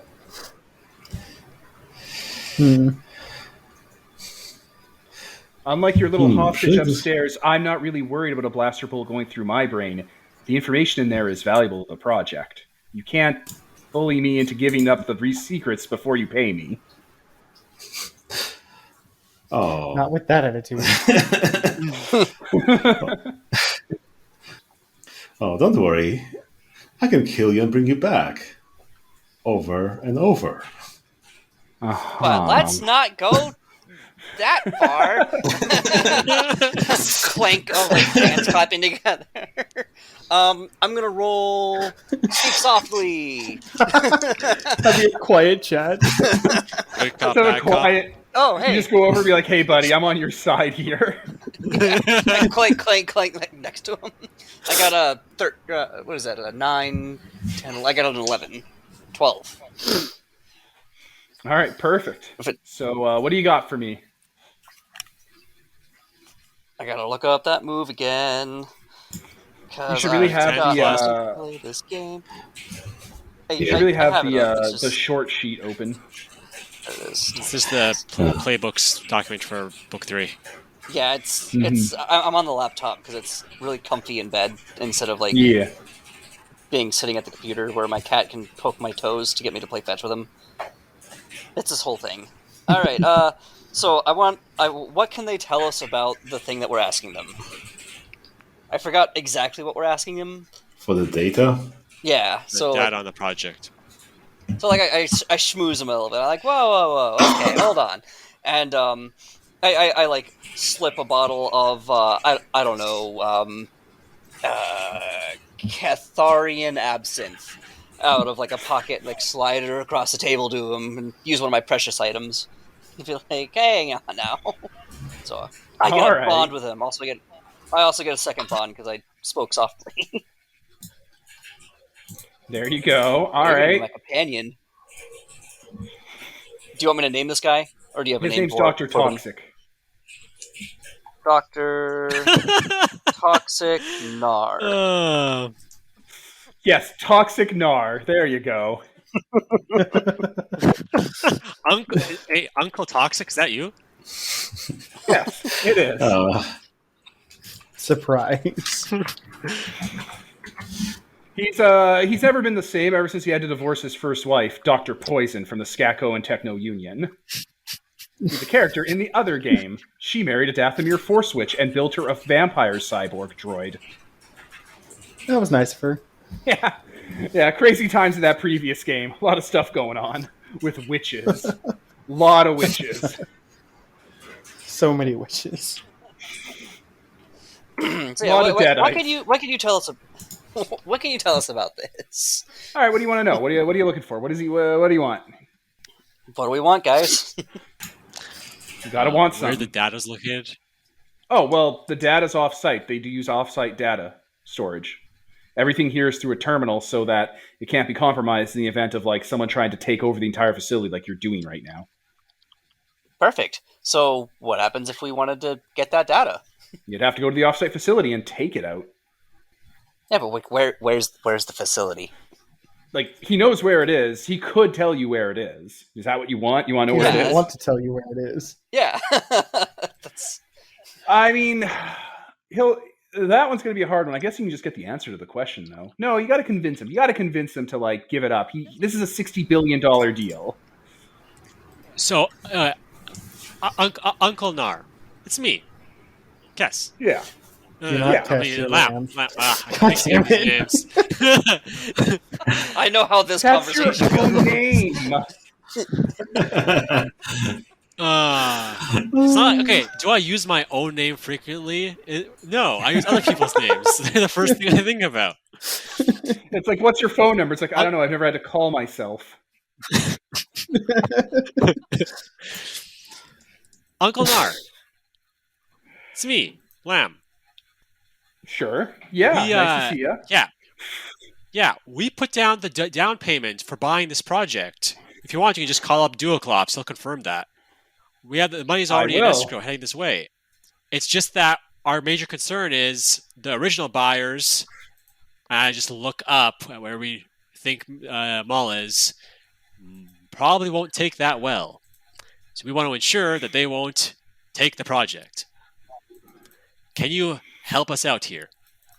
I mean, yeah. A little moment. He confirms that. Like, he just does a quick, like, email back and forth. Oh, okay. Yeah.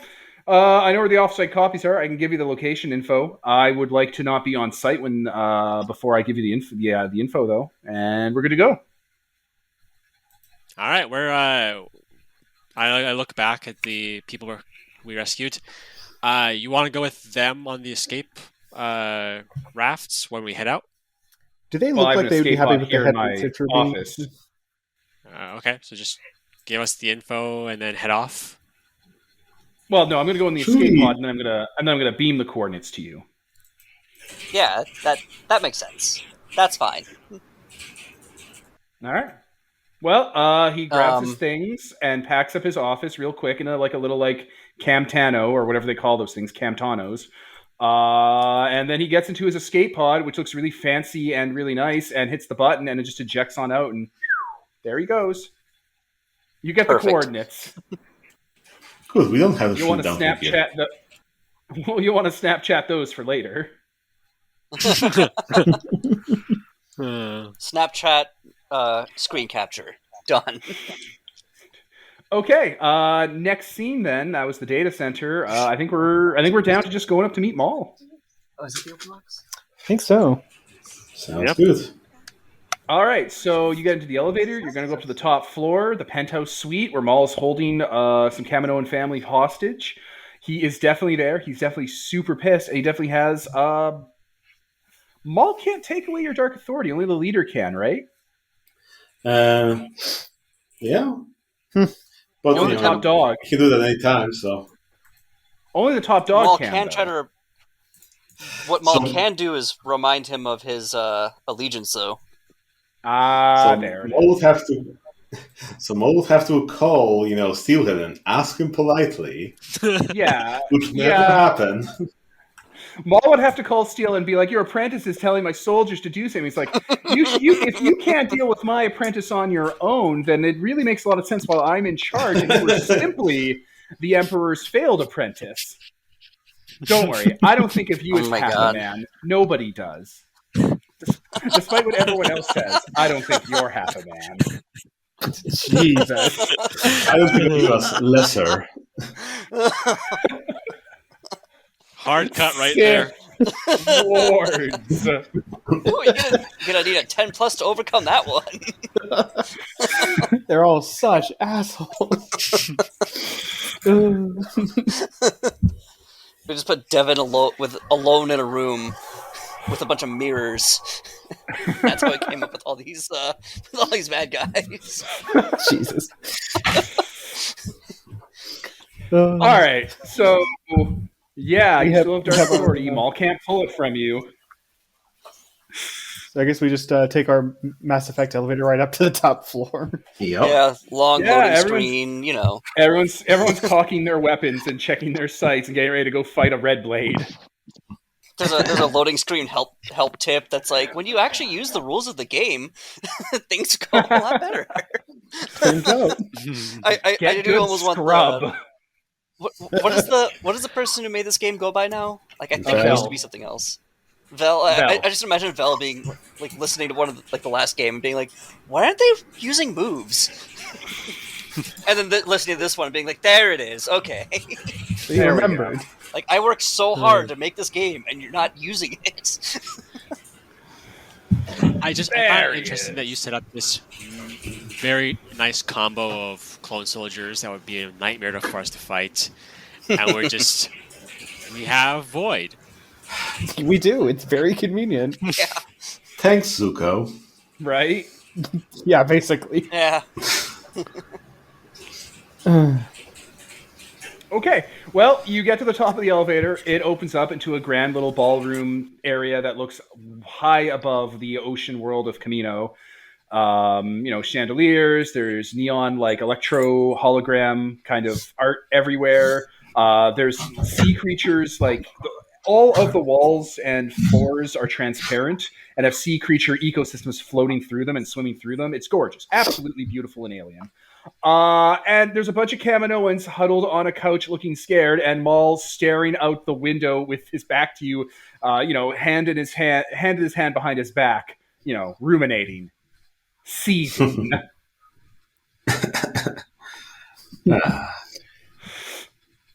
So you guys come on scene. Who wants to make the first? Who wants to take the first talk, first action, first tone setting?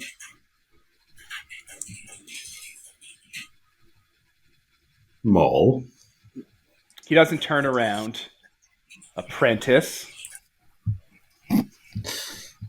Not yours. And not his either. Seems that way. Might I remind you of where your loyalty should be lying, and what we are to accomplish if you are to follow us? Are you doing Skywalker's bidding now? Doing whose bidding? Skywalker? Skywalker. You had to go there. I meditate every single day, and you want to bring the witch out of me. And he turns around. And everyone starts cocking their weapons. Yep.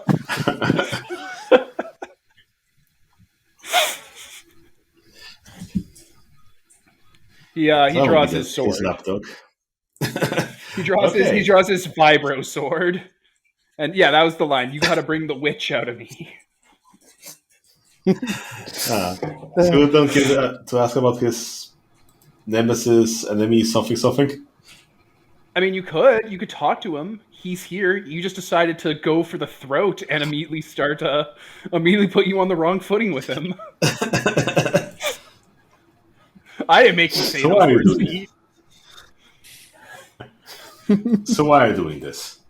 It's a Because clearly resource not for mission. him. It's a resource mission. It's not complicated. We just want better troops. This is maintenance. This is just a day. This is a work day. Not everything's a scheme, apprentice. You got to do the work.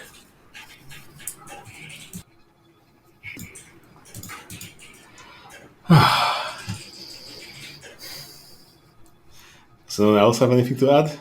Yeah, anyone else want to interact with Darth Maul? Or I guess just Maul? Cass is giving you enough time to monologue before he starts shooting. Because if you remember the last time we talked with Maul, I spent a use of the faces of those who have wronged me to make him my immortal nemesis.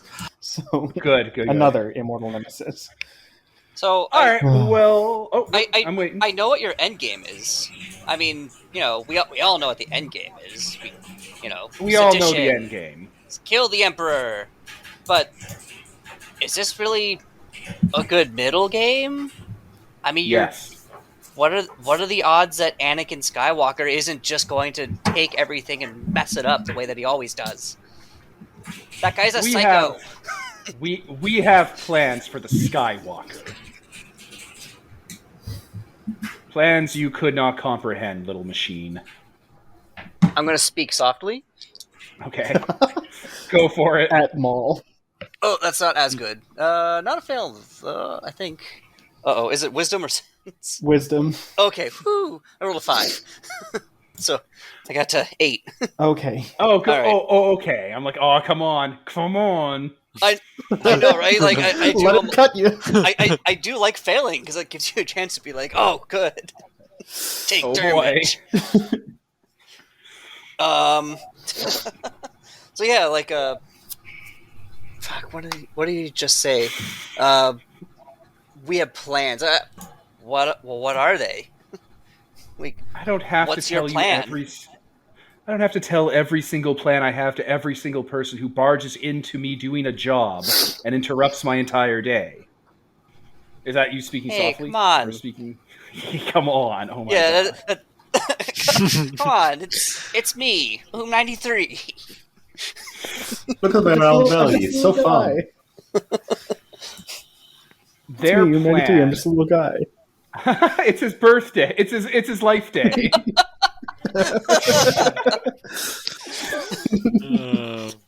Oh my god. Oh, very well.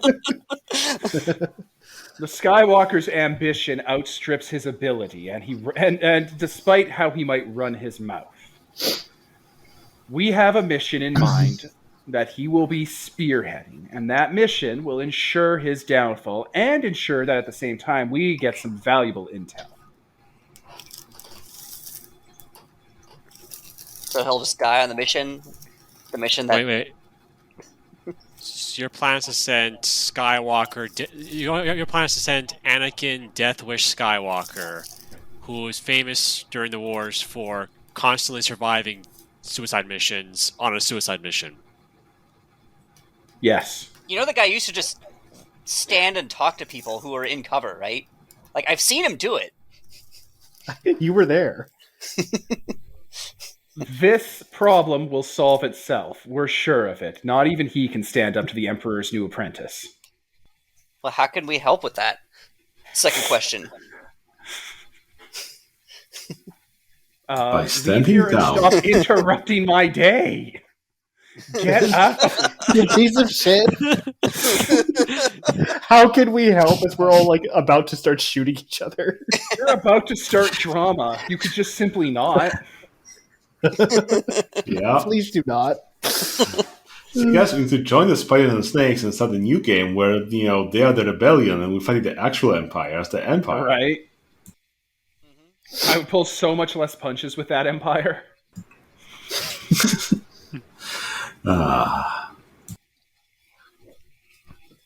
All right. I have another question, but it's nothing that we ask is going to be helpful at this point. I think all the rest of them No. are just answered with like, "Go away, get out of my way." Why are we still talking? Yeah. Right? Don't you know there's a boss fight? And I'm like, because I just got my third. Actually, how many bonds do I have with him? Oh no.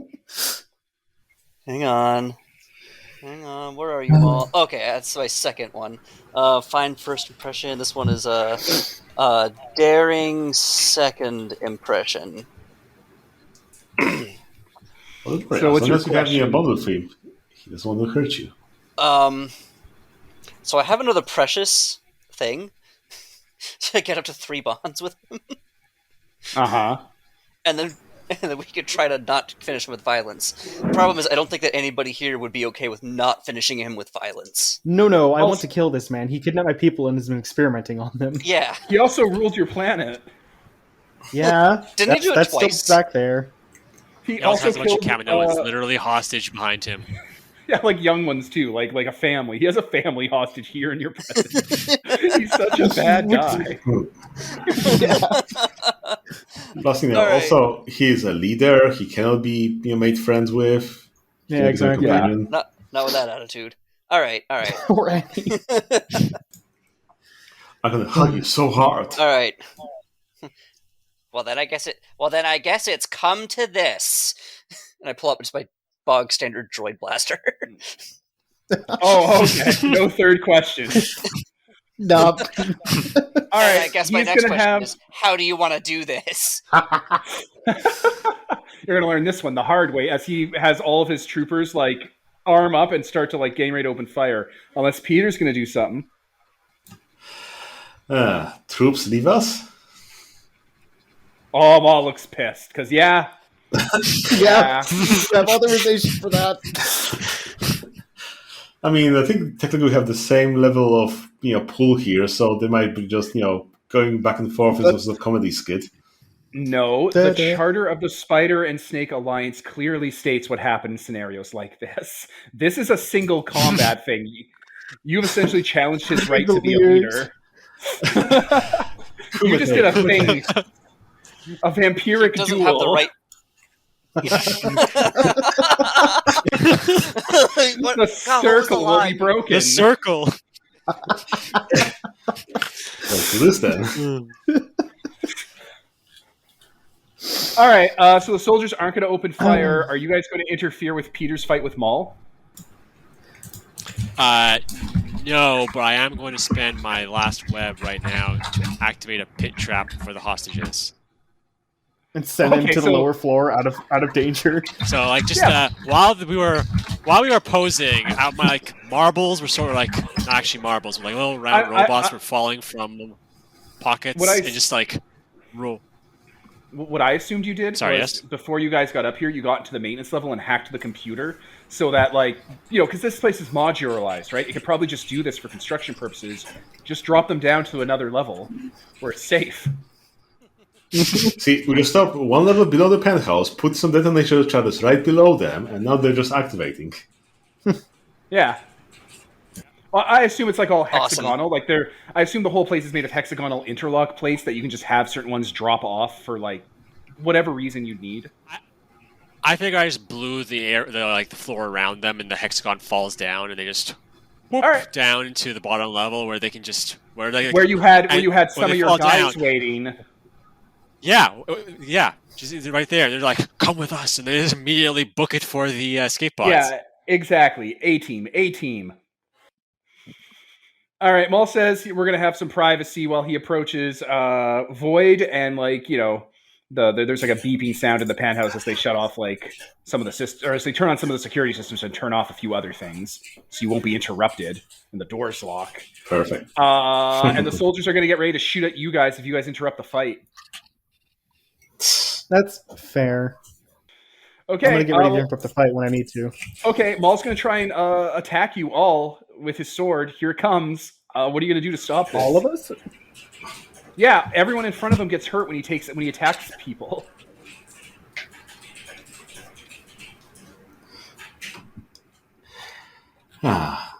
Sounds like it's time to overcome. Yeah, basically. Yeah. He's throwing a cut at us. Yeah, here he comes. I'll try. Please keep in mind, if he damages you, you take 2 damage. And Yes, it's I burning, know. ranged, and piercing. Yes, I know. Perfect. Yeah. Here he comes. He's swinging. I don't know. I'm gonna try to fly backwards a bit and get out of range of the I'm assuming lightning or something arcing off of his sword. Probably just waves of devastation. Yeah, I'm gonna As try you to do. dodge that. And because he has been marked as my nemesis, I have hoped on rolls to finish them or overcome them until they're dead. So I get hope on this roll. All right, go for it. Everyone else, So- you also have to get ready for overcoming what's coming to you. I mean, isn't this overcoming the cut for everybody? Well, Like, he's if you're jumping back stopping the for source. himself. Or are you Oh wait, stopping the okay, no, source? you attempt to. Well, let me see. Is there any way? How can I? I'm trying to think how I Attempt can to avoid, redirect, or prevent the harm. So you can maybe redirect it, but that doesn't really apply to Yeah, like I don't. shockwaves from a death sword. Yeah, basically, I don't really have tools in my arsenal unless I wanted to spend gear. I mean, shoot a death sword so it goes into the ground or something. So I guess that Maul, Or webs. involving us in the combat means that we're also involved in the solo vampire duel. No, Oh, he's soldiers just will throwing shoot a us sword if we- swing out. That's what he's doing. Is it hitting any of the clones? Oh yeah, it's gonna go through. It's The- gonna cut through all of them. They don't have 3 stats. Well, so we just have to avoid harm long enough for them to be dead, and then we can join in on the fight. Basically. Anyway, I rolled. Oh no, not his guys. His guys are behind him. He's not gonna hurt any of his guys. I bet your clones, like whatever clones you have here. Oh no. Well, okay, all right.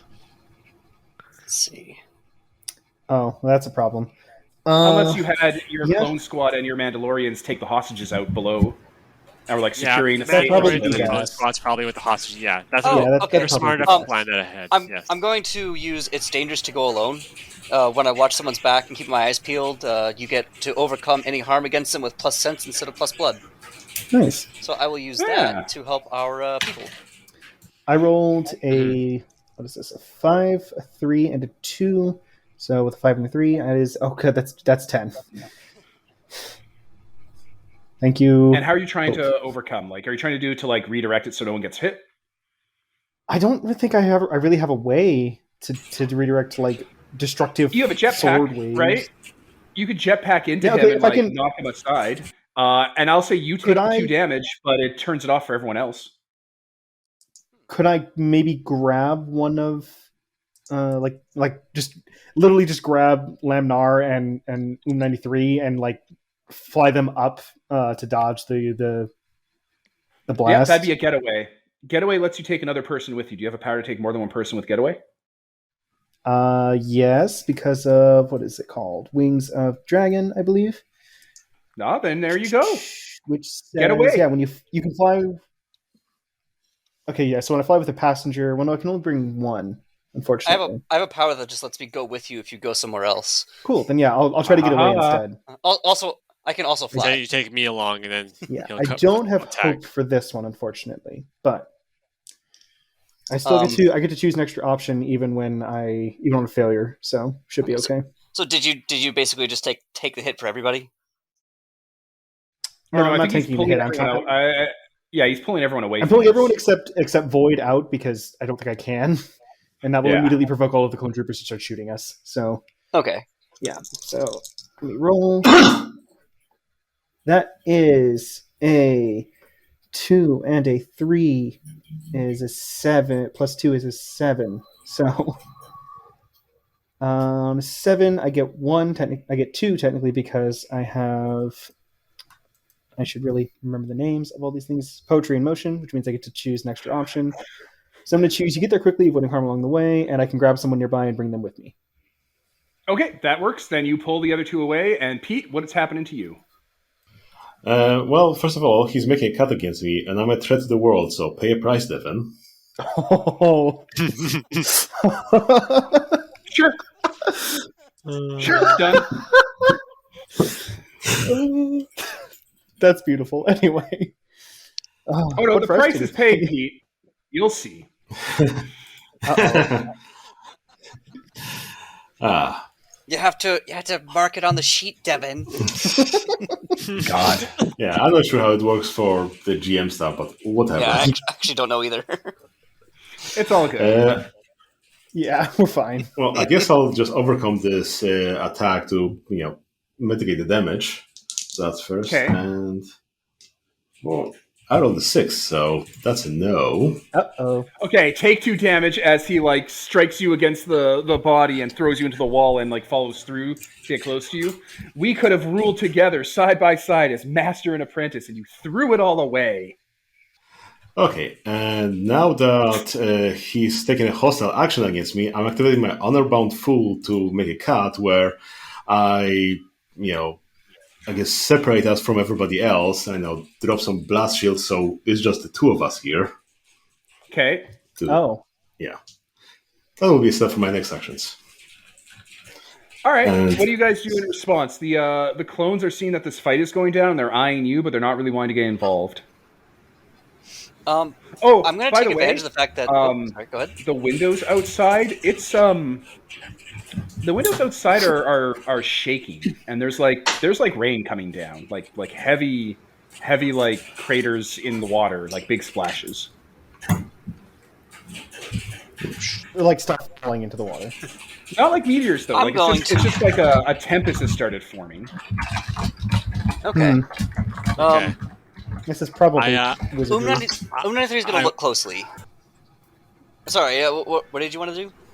I like whisper, should we just book it out of here? Like, should we just book it out of here? No, we can't leave Boyd behind. He's our ally. I mean, can't we? I mean, I'm torn because the answer is probably, but on the other hand, I don't want to just leave Maul here. I want to see how this Can't plays try out. and kill Maul, yeah. Alright. This is This like could a be good it. opportunity. He could be the one who does it and succeeds. Nobody's been able to make it stick before. You know how many times you have to damage him before he dies? So It's a many. lot. I'm gonna look closely. Okay. Oh Jesus! All right, that's 12. All right. Oh, good. Ask me questions.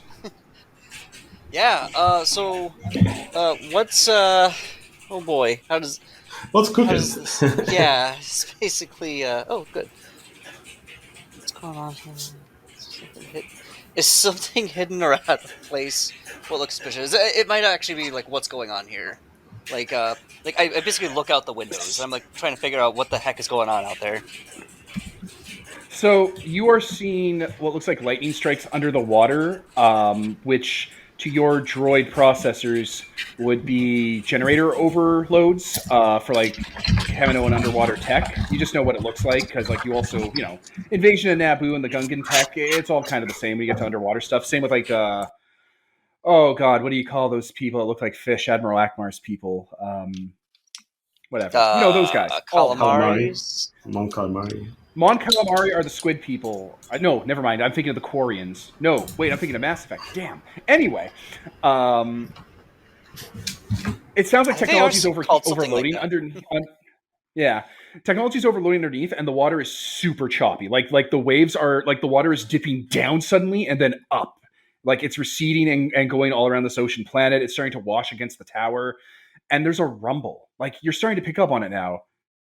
It's almost like thunder, but it's growing and accelerating. Is there? It's not exactly on this list, but does it seem to be like coming from here? Like this tower is causing it. It's Would coming that be nearby. like a? It's nearby. Okay, so like That'd be the answer.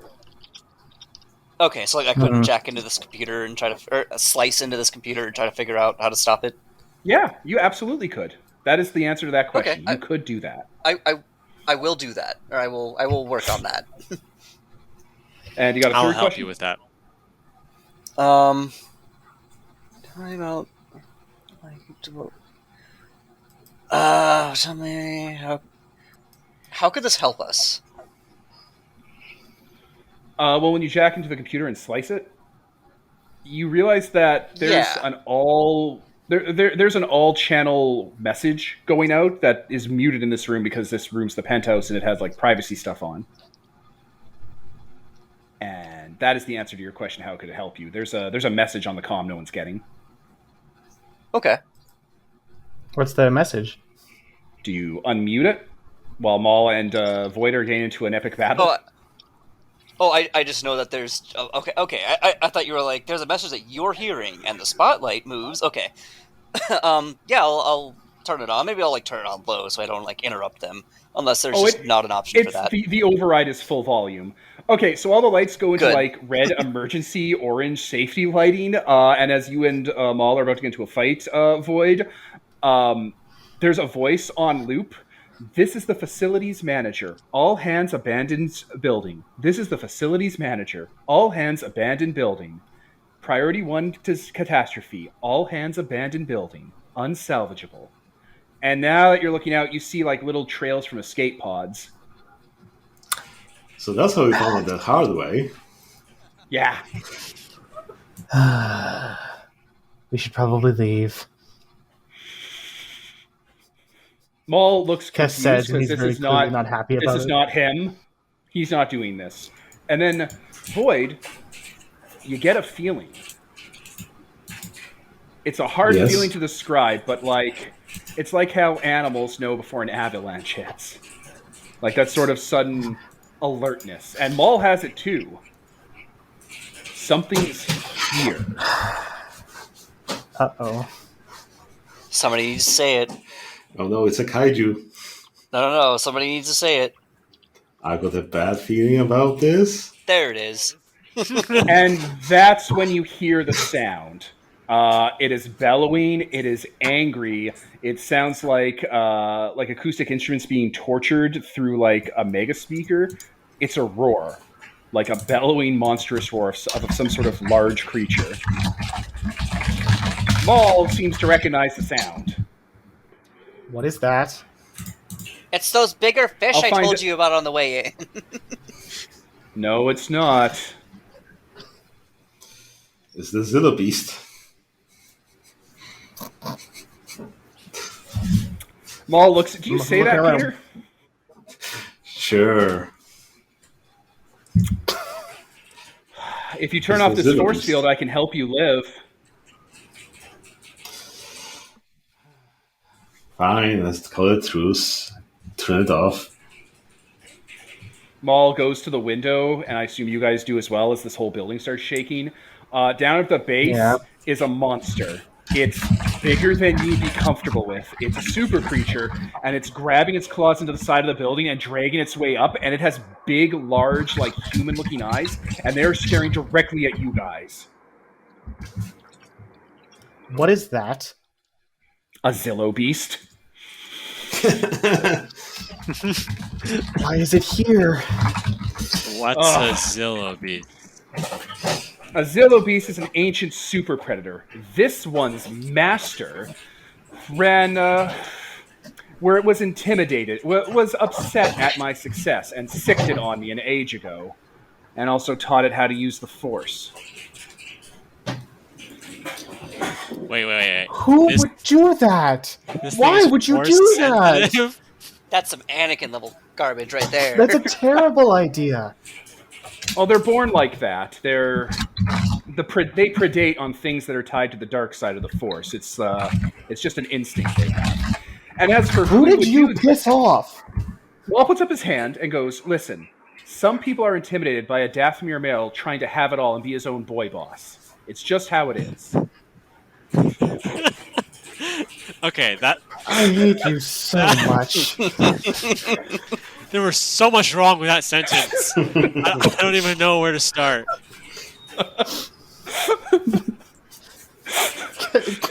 Like he's got the helmet on, but you can tell that his like jaw dropped, like hands twitching, like he wants to like strangle him, but not moving. Cass is just standing there furious. Like, are you kidding me? I mean, it's true This in guy. Dathomir society. That's actually a thing in Dathomir society. It is appropriate. I know it is. Oh man. Okay, well, So now you're in the Unstoppable Kraken set piece. Oh, we're in it. no, it finally happened. We should have seen it coming. I mean, what a planet. Of course it's going to have a Kraken. We forgot where we were. Yeah. You're not even native to this planet. Oh. And I was like 2 moves away from killing Maul. I know. Mhm. I know. You separate him, turn the lights off, and then, boogeyman. Right, but you want Okay, to... well, God, sorry. All right, let me paste in the Unstoppable Kraken. So, here we go. Let's put a pause while you guys read the set piece, and we'll dive on in. All right. All right. Okay. Where'd you? And we're back. Okay, so the Zillow Beast is crawling up to you guys. We are now in the Unbeatable Kraken set piece. Fun. Here we are again. Anyone who knows about Fellowship should look up the set piece to follow along just to see what's going on here. So the first thing that happens is, even though Zigzag's... the Zillow Beast's name is Zigzag, by the way, for listeners who might have continuity. Zigzag's not fully up there, but his many grasping, like, big armor-segmented, like, weird rectangular tentacle hands are, like, reaching up to, like, grab people and, like, attack at Maul and, like, the guys at the penthouse. So it's his binding, his grasping, and his smashing tentacles. Binding tentacle represents him damaging the building, which counts as your boat. You'll have to get him to stop grabbing and ripping out the structural supports because he's trying to bring you down to him. Grasping tentacle is every once in a while he's going to grab one of your people as a hard cut that I can just make, and you're going to have to get them away from him or they'll be overboard, which is another thing you have to deal with, people going overboard. The smashing tentacle is going to be constantly attacking the ship, and if someone gets in the way, it'll hit them instead of the ship, and the ship is your building, of course. Yeah, exactly. That picture there, Pete. That's a great example of all So these what I'm different hearing tentacles. is, we need to take Maul, toss him overboard, and we're fine. And run away. We have to get rid of the binding tentacle first, or else we can't escape. Yeah, he'll rip this building So that down shouldn't around you. Like, the Zillow Beast is going to collapse the building on you guys. That'll happen really quick if you fuck around with Maul and not it.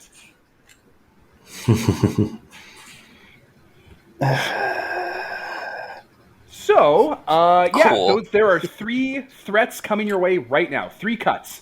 The building is about to get damaged. The building's about to get smashed. And it's about to start searching around to grab people. So that tentacle is going to sweep up. And first hard cut I'm going to throw is it's going to grab one of the clone troopers.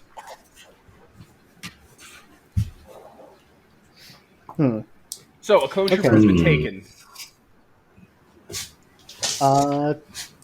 All right, I'll try to line up a shot at one of the joints and try to hit it and make it drop him. Try to overcome if possible. Okay. Is overcome the right move here? What you want to do is damage them. They need to be damaged as if it was a creature. So you need advantage and to finish. Right. Okay. So I don't have a. Yeah. Okay.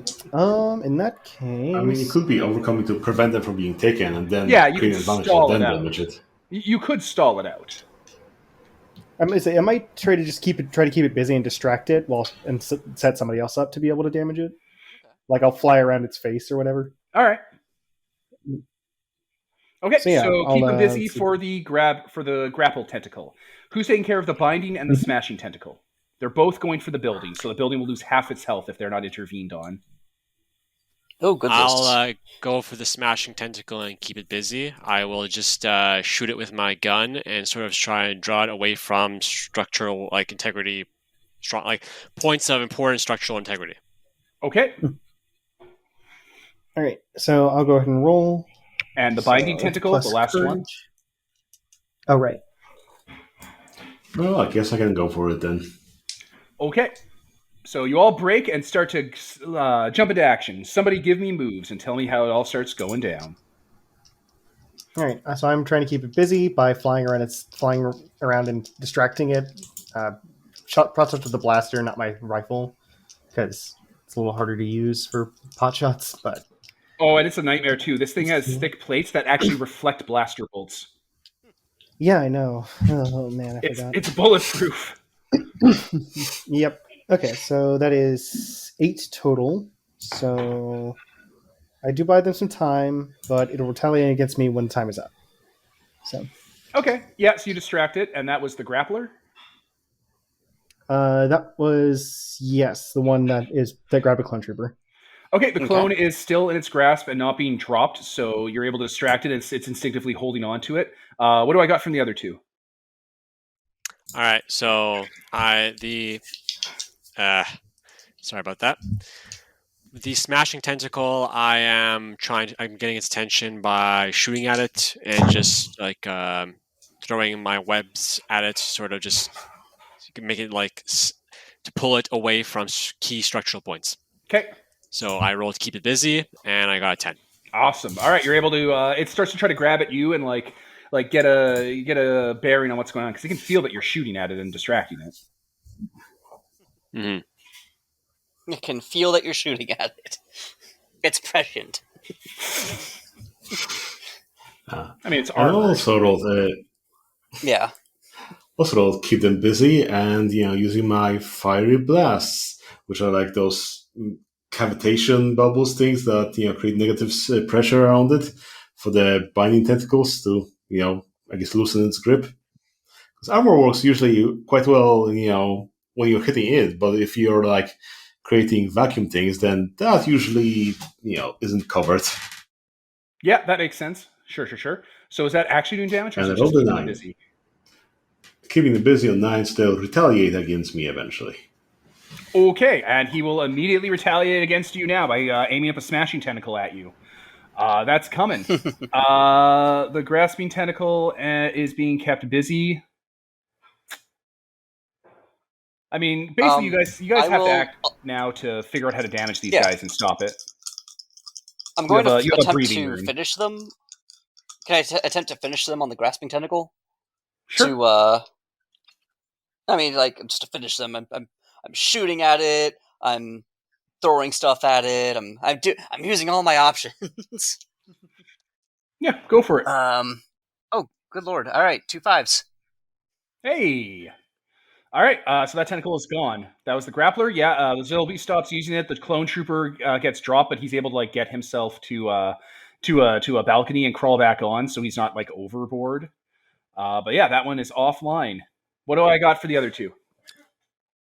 All right, smashing tentacles. I was distracting it, and then it sort of feels where I am, and it's coming to smack down on me. And I throw down some explosives on where I am, and just sort of roll out of the way. And when it hits down, it activates my exploding trap, which is used to cave in a small room, or blast open a wall, which I think applies to the thick armor plating that is this thing's tentacles. Oh, sure. I'll give you that. You can disable that. You can damage that stat. Yeah, Zigzag has grown since the last game, but he's not fully grown yet, so he's not quite as invulnerable as his fully grown adult brothers. Like Kong. Okay. This is a juvenile stage for him. Terrifying, but okay. So that I guess I damaged its smashing tentacle then. Yeah. All right. Who's dealing with the binding tentacle? Who's up? Well, I guess I can deal with it since I kept it busy and so on and so on. And I guess I'll just go and start, punching with. Let's see, how much is that? Oof, I rolled a 4, so that's a 6. So, cut me, Devin. Zigzag grabs you, like one of his hands smashes up, like he comes in from a diagonal. So into an exterior wall, up through a floor, up through a floor, up through a floor, up through another floor, right to where you're standing, grabs you, and hucks you directly into the ocean below. Okay. Are you still a threat to the world? Yes. But also, since it took a hostile action against me, I get to make a cut against it. So I guess as it's yeeting me out, I'll just damage it, tear some, plating from it or something like that, and, damage that stat, I guess. All right, Zigzag loses grip from that shocking amount of pain and falls with Void and crashes down onto the waves and like the machine structure below. That's kind of like the part of the tower that juts out of the water because it's tied to stone below, but there's also like a sort of like floating dock around where the water line is. And there's a beat where it's just on the ground, not moving, and then it starts to get up, and it looks up at you guys, and it looks mad. Closes its eyes, breathes in, and you hear a high frequency humming sound. And then Oh, it no. just slams its hands into the side of the tower, grips, tears a bunch of the sheeting metal into like a scrunched up bar, like it's made of aluminum foil, and uses that to pull itself up with such velocity it basically flies up above the top of the tower and lands on it, feet first. We are now in phase 2. The Kraken appears. The beast rises from the sea. I don't like this phase. By this point in the Are you fight, falling the sea off is the building covered. right now, Peter? Are you falling off the Oh, building, yeah. Peter? Well, I think I am, and since I am a player, I get some second chance of avoid being sent overboard. So I guess if you want to react, I think you have a chance for that. Well, loose Yeah, debris I was immediately literally damages reading- stat. Yeah. I was literally reading the thing for you guys to let you know where Peter was. Sorry. By this point in the fight, the sea is covered in parts of your damaged ship or floating tentacles. The Kraken is lost. When this phase of the fight starts, damage the stat and return all players who are overboard back to the game. Clean debris adrift in the sea. Yay! Okay. So I'm imagining he's like holding on to it while it jumps up. I'm holding on to one of its plates that I managed to rip off, like hangnail or something. Yeah. Right. So yeah, Zigzag is there on top of the penthouse with you guys, like feet perched on either side, looking down, and he just starts roaring at all of you and Maul because you're helping him. Is Maul still here? What is he doing? Oh yeah. Like Maul is still here. Like you're looking, like he's there, but he's like much further to the back than the rest of you. And after that happens, he books. Don't worry. Once I'm far enough away, the beast will chase me. Hold it off for now. So wait, Can I Maul left? react to that in any way? If you Maul want. leaves, I could follow him. Do it. I don't. Wait a minute. Can I? Okay. Can I use what is it called? Finish it. Well, no. I want to use Bound in Service to damage the stat that Mesla has right where you need me to have her like essentially decloak and trip him as he's walking away, smirking at us the whole time. Get so that I can then advantage. take a pot shot at him with advantage. Yeah. Yeah, go for it. Go for a finish him. So yeah, your Mandalorian predator decloaks and attacks and like gets in Maul's face and like throws him off guard, and you're gonna try and go in for a kill shot. Yep. And because he's my nemesis, I get to roll with hope. Yay! I'm going to attempt to finish him with blood because fuck this guy. That is a 4, a 4, and a 1. So 8 plus 2 is 10. All right, cool. Yay. His immortality stat kicks in. Yup. Deathless. I hit him directly in the chest. Yeah, you do. He's just a boy boss trying to He's have it allowed to all. react to that however he goddamn wants. But fuck that guy so much. All right, So he's gonna driving keep hard. leaving. But there's two of them. He's gonna keep leaving. He's out. He's going to keep leaving and stop I- monologuing. Can I overcome his leaving? My God. I mean, that kind of is separate them. So, yes. I would help you with that by just giving you a shit ton of string. So I have just to throw a out. Spider-Man thing. I have to throw out that Zigzag is still right here and is throwing cuts out at all of you. I know, know, but but I I have- had to do that. I have armor. And I want him to take the cuts too. Like, no, you don't. This is your problem. Can I try to talk sense to Zigzag? Can I do that? Can I talk to the set piece? You could try. How does talk sense work? You gotta roll Speak with talk sense. conviction and Oh, ask I someone know. for help. Tell us what you want from them and why they should help, and then you can roll based on what you're trying to. So, it's You want to either- help us kill this Darkness Yeah. of the Sith? Okay, listen, we want him dead too. Stop attacking us. So I'm gonna look up at it, and I'm gonna use. I guess What do you I don't really got? need to like. So I have another precious item. I might this is considering like sacrificing it and just using it as Maul as here.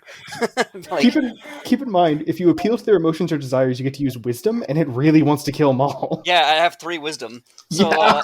I'm gonna do that. I'm trying to get advantage on the hope on the roll. Is me shooting Maul in the chest considered helping? Is we'll it? see.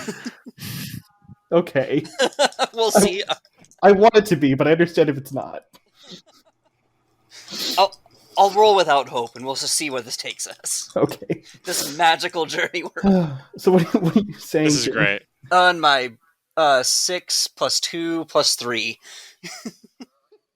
I'm gonna start rolling poorly soon, and it's really gonna suck, and I look forward to it. Oh. I hope Devin cuts me so hard because I've been rolling It's gonna fire be so all night. good. I know, right? What do What do you say to me? what do you got? Yeah, so like, so Yes. like, like 93 looks up at the thing because I assume it's Yeah. like looking at us, and he says, "I guess you're here for him, aren't you? Hey, master, somebody's here for you. They want to talk to the manager." And he's gonna like motion for everybody to just clear the way, and try to appeal to this thing and be like, "Stop hitting us and help us go for this guy."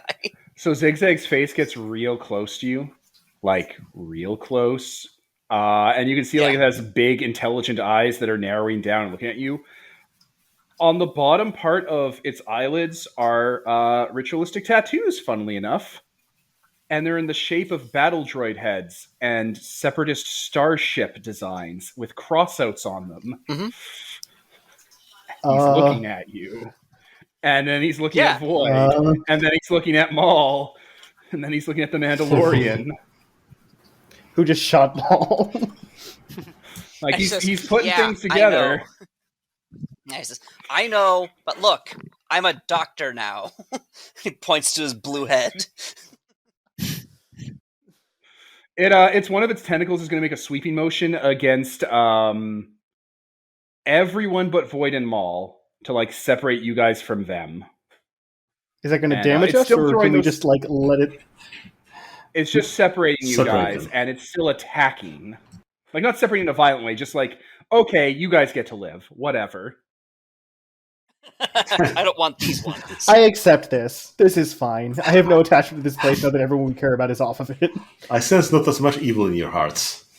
Yeah, Mesla is going to disengage from Maul while he's recovering. All right, you know what, Pete? Do you want to just die now? I mean, it's your call, Devin. I heard, I was going to die in some really cool way, so is this the cool way? I mean, I think this is pretty cool, actually. I think this fits. You're even getting to be hoisted by your own petard. Who could ask for more? Truly. Find it. All right, so the Zillibees is going to open its mouth and strike down and swallow whole Maul and Void. Oh dear. And like fall off the building into the water and swim away after roaring, after getting real close to all of you guys and screaming in your face at max volume from like 5 meters from his mouth. And then he falls off the tower into the water into the deep below. I'm glad I have volume dampeners in my helmet. I kind of want to take a Bond with it. bond with absolutely everybody here because we survived that. Go for it. Go for it. We survived. Oh god. All right, This is great. so they're gone.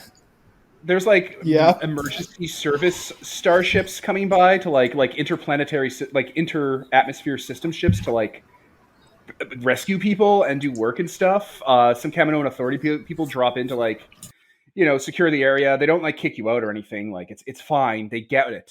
They get it. They talked to the people who were a part of this. Anyway, you get a ring from Chevron Laser React. Stitch. 93. Hey, friendo, what's cooking? Hey, what's the sup? It's me. Anyway, I dealt with that thing of yours. Those rebel guys on Kamino, good as dead. Perfect. I love murder. Oh yeah. I went to Mom about the problem, and we had one idea, and she had a better idea. Because like these guys are rebels, right? They're fighting against the First Galactic Empire. So all we did, tipped off the Empire. As he says this, by the way, a Star Destroyer appears in orbit. We need to leave right now. Oh no. The bigger fish is here. We need to leave right now. Yeah, it's perfect, right? So like they're going to be there trying to buy this project that the Empire owns, and they'll come down and be executed. Couldn't have been easier, right? I didn't even have to pay for it, and the Empire will mothball. Oh, sure. it. You dropped their actual names, right? Well, I told them they that they know were. who they're looking for, right? No, I told them that there were rebels on the planet, like rebels, seditionists, elements against the Empire. I tipped off a bunch of people I have contacts with that I have on the payroll in the Empire. So like they're just going to search the whole planet. It'll take a bunch of time. Slow thumbs up to the rest of the group. Let's go All right. find. Give your mom our best. Sure thing. Bye, robot. Boop. He didn't even say the best part. Let's go But we're find- on the planet, because his reaction is, I didn't think this through. Did you not? We got that. He's just gonna let him think that this is a great idea. It's fine. It's not gonna help us at all if he feels guilt. Let's go find where the rest of the Secret Council is, and then let's leave. Which is the Mandalorians we just freed. Mm-hmm. Yeah. All right. Honestly, you guys will be able to take care of this. The Empire's going to come here and shut this shit down. This was going to be the third part of the session where you'd have to do the getaway, but nah, wrapped up. This is good. I didn't have to have Darth Vader kill Peter. That would have been cool. That would have been That cool. would have been cool. Yeah. This is also cool, though. No, this was spontaneous, and I like it. But spontaneity is often better than trying to go for something iconic, because this is iconic, but it's iconic to our games, and I think that's a stronger moment. Yeah. We convinced the Zillo Beast to not eat us and to eat someone else instead. I mean, Yeah. if Darth Maul survives this, he's immortal. He does. He's immortal. It's whatever. Yeah, Yeah. it's fine. I like that we all know it too. Yeah. And it's like 93 being like, no, I want to see if this one sticks. But mechanically, does that take out the Empire leader for this game at least? No, he'll be back. He'll be guess- back and angrier. I guess we'll be back brooding together then. If you're not going to die, he's not going to die. Fair enough. But I Fair thought this was a enough. better idea than just having you have to get into like a shootout fight with Maul. Like, again, it's the same principle as in Transformers.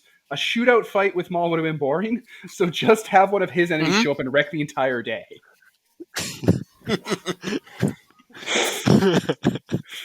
Get chaotic. So while we're waiting for like people to come get us or whatever, since like basically everybody's abandoned the tower and the tower is no longer like actively being destroyed, like we're not gonna stay here for long. It's condemned. It's not Yeah. stable. It is Yeah, not no, a place of so- honor. But I'm Nothing lives here. But well, okay, so it is kind But of there a are place of honor treasures. because there are treasures. There are here, treasures, and exactly. so I'm like, hey, let's rob this. Let's get the contraband before We're gonna cops loot get the here. place before we leave. Get as much Yes. data as possible. Data, equipment. Like we have people here who can be, culpable with us. So With everybody get a sack. with the time you guys have and the resources left intact, I will let you get one like salvage of every rebellion resource, like one unit of having brought in salvage, including bringing a companion in. Maybe you find a cool droid or a Kamino scientist that joins the rebellion. Like contextualize it That's as cool. you will. We found Awesome. another cousin. So we gave Yeah. 2 force, 2 intel, and I guess we have max health already. So just Yeah, but Good you enough. add that a companion was Yeah. added to the list as if it had gained health, because then you have that companion in the list for like contextual narrative resources the rebellion has. Like now you have a resource of a Kaminoan scientist. Yep. And remember, with guerrilla Okay. resources or guerrilla troopers, we get twice as much force whenever we would gain force. Oh my god. Oh, right, we do. Oh, and also No, you'll be able to no, form no. fellowship with this area. You're going to get fellowship for the area for like saving those people and basically everyone. Like you pulled this off, even with the kaiju attack. Rad. You're like, that was amazing. We didn't know you had a leviathan on your sign, on your side. Fantastic. Was that a Zillow beast? Those went extinct. The rebellion really knows its stuff. Yeah, we have access to a lot of resources. This Also, was yeah, all pre-planned. the Zillow beast definitely did And do the- force jump. By the way, that was what it did. Yeah. Oh yeah. Also, we're like, it's very cool. We're glad that you like us now. It's very important you do not tell the Empire we were here. Whoa, whoa, whoa! They all know. Everyone knows it. Everyone knows it. No. Well, like, so does the Empire know that we're with the rebellion specifically, like with our names? I actually Not don't yet. know how they You- are with you these guys- databases. Yeah, exactly. You guys do not have a bond with the First Galactic Empire, so they do not have to roll to detect that you're a rebel. Notoriety. Do We're, not make a bond with the First Galactic Empire, because then they get Galactic checked. If I do, I will immediately use it as something precious No. for the See, Empire to get us out of trouble. no. If they form a bond with you, if you damage them, they get to form a bond with you, and that makes them roll notoriety checks, which means the Galactic Empire might start showing up on your missions. Yeah. They might Yeah, send we don't want bounty that. So we're hunters. basically gonna. Yeah, so we're gonna let this cool. Yeah, and they're not gonna say no disintegration. I'm gonna pass a little message along to Bail Organa that hey, the Empire just showed up on Kamino, so you may get a call since you just wired some Well, money. The Oh yeah, it's taken care of. Bail Organa knows Okay. how to handle this stuff.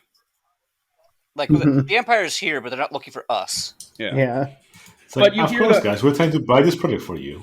But like as you guys like get onto like whatever your escape ship is, like to leave the planet, like you see TIE fighters like screaming by, you see stormtroopers on the streets like putting people against a wall and checking for ID. You see them taking clone troopers out back and shooting them with like the red handprint on their helmets and stuff. Like they're here, bye, time to go.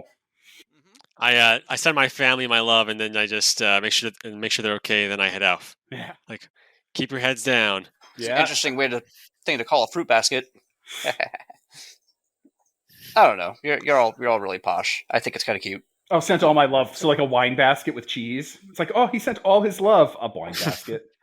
It's so much. Yeah, like I think it's adorable. I Like, mean, that's here the you go. brand name. I was like, Maybe- wait, that maybe- sounded a lot more scathing than I thought. Like, no. Right. Like this is a good thing. This is a good thing. Should I send wine, a fruit basket with wine? Fruit basket. Oh Some my of the, god, Nigel. Leviathan. Some of the Leviathan caviar y'all were talking about. Oh. All right, we're back. We had a slight technical issue. It'll probably not be present in the recording, we hope.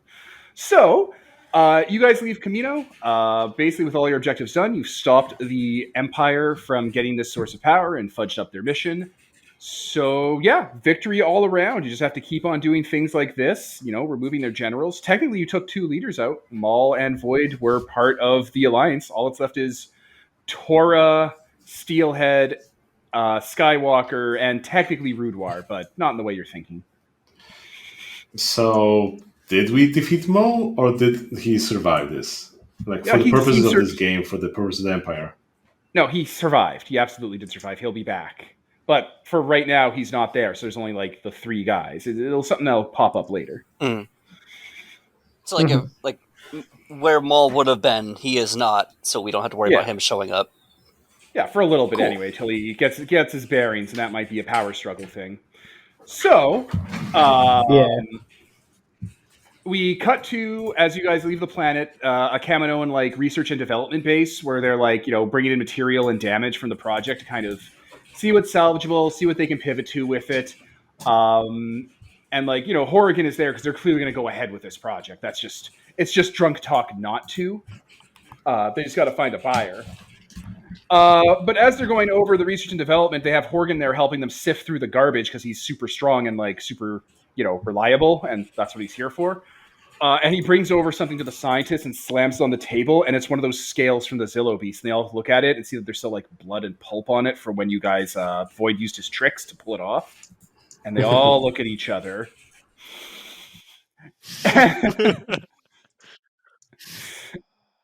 And then later that night, we star wipe to the top of the ruined tower, where small like it's very dark and there's no night sky or stars above the tower for a brief instant, and then there's a bunch of things crawling around the ruins of the penthouse. They're those velociraptors that have no eyes and have oily black skin, and when they open their mouths, there's like mollusk tongues and noses that come out to like let them smell. And yeah, they just gather around where Void died and just like are chanting and whispering and making like garbled sounds. One of the dead bodies of one of the clones, that just like one of the Maul's clones that just happened to die in the conflict, gets up looking all jerky and undead like a deadite. Was it Mike that was the one you put on ice, Peter? Yeah, I think it was Mike, the one with the hand. Yeah, its arms its arms like hanging on by like damaged armor and falls off, and it waits because eventually, Peter, how do you rise from your grave? I guess I just call that from the darkness between the stars or something like that. Mm-hmm. And yeah, I become the remnant. Yeah, all of the Cenobites, which are what are here ministrating to you, are whispering, what's the name? Sins of the Father, over and over again. And Mike's there. Mike there extends his good hand. Yeah, I try to grasp it, but I just pass through, because now I'm a force spirit. He puts his good hand to his mouth like, An oh angry no. force spirit. He puts his hand to his mouth like, oh no, but doesn't say anything because he's not the talker. I just glare at him. And then we'll star right back to you guys being at, I'm going to assume Kyanite Command, or what? Do you go to Nar Shutta for a party? I do low-key like the idea of us going to a party. We need to de-stress. You can spend those, precious hot tokens. having a meeting with the rebellion, but like in the background, there's like ball pits. Yeah. All this garbage behind us. You guys can take a little bit of downtime to regroup, and this might be an excellent chance to actually take a downtime scene to like, I don't know, change things around. Maybe Stitch gets his, rebuilding and upgrades because you're changing playbooks, right? Yeah, all that stuff. So yeah, we'll wrap there. That's the end of the arc that we were currently on for the last 2 episodes, dealing with the Kaminoan projects and Project Mike. And Horrigan, the Primaris clone. So, I was Devin. I was Adam. I was Jack. I was Jonathan. And Peter. And this is sponsored by Nobody. Signing off.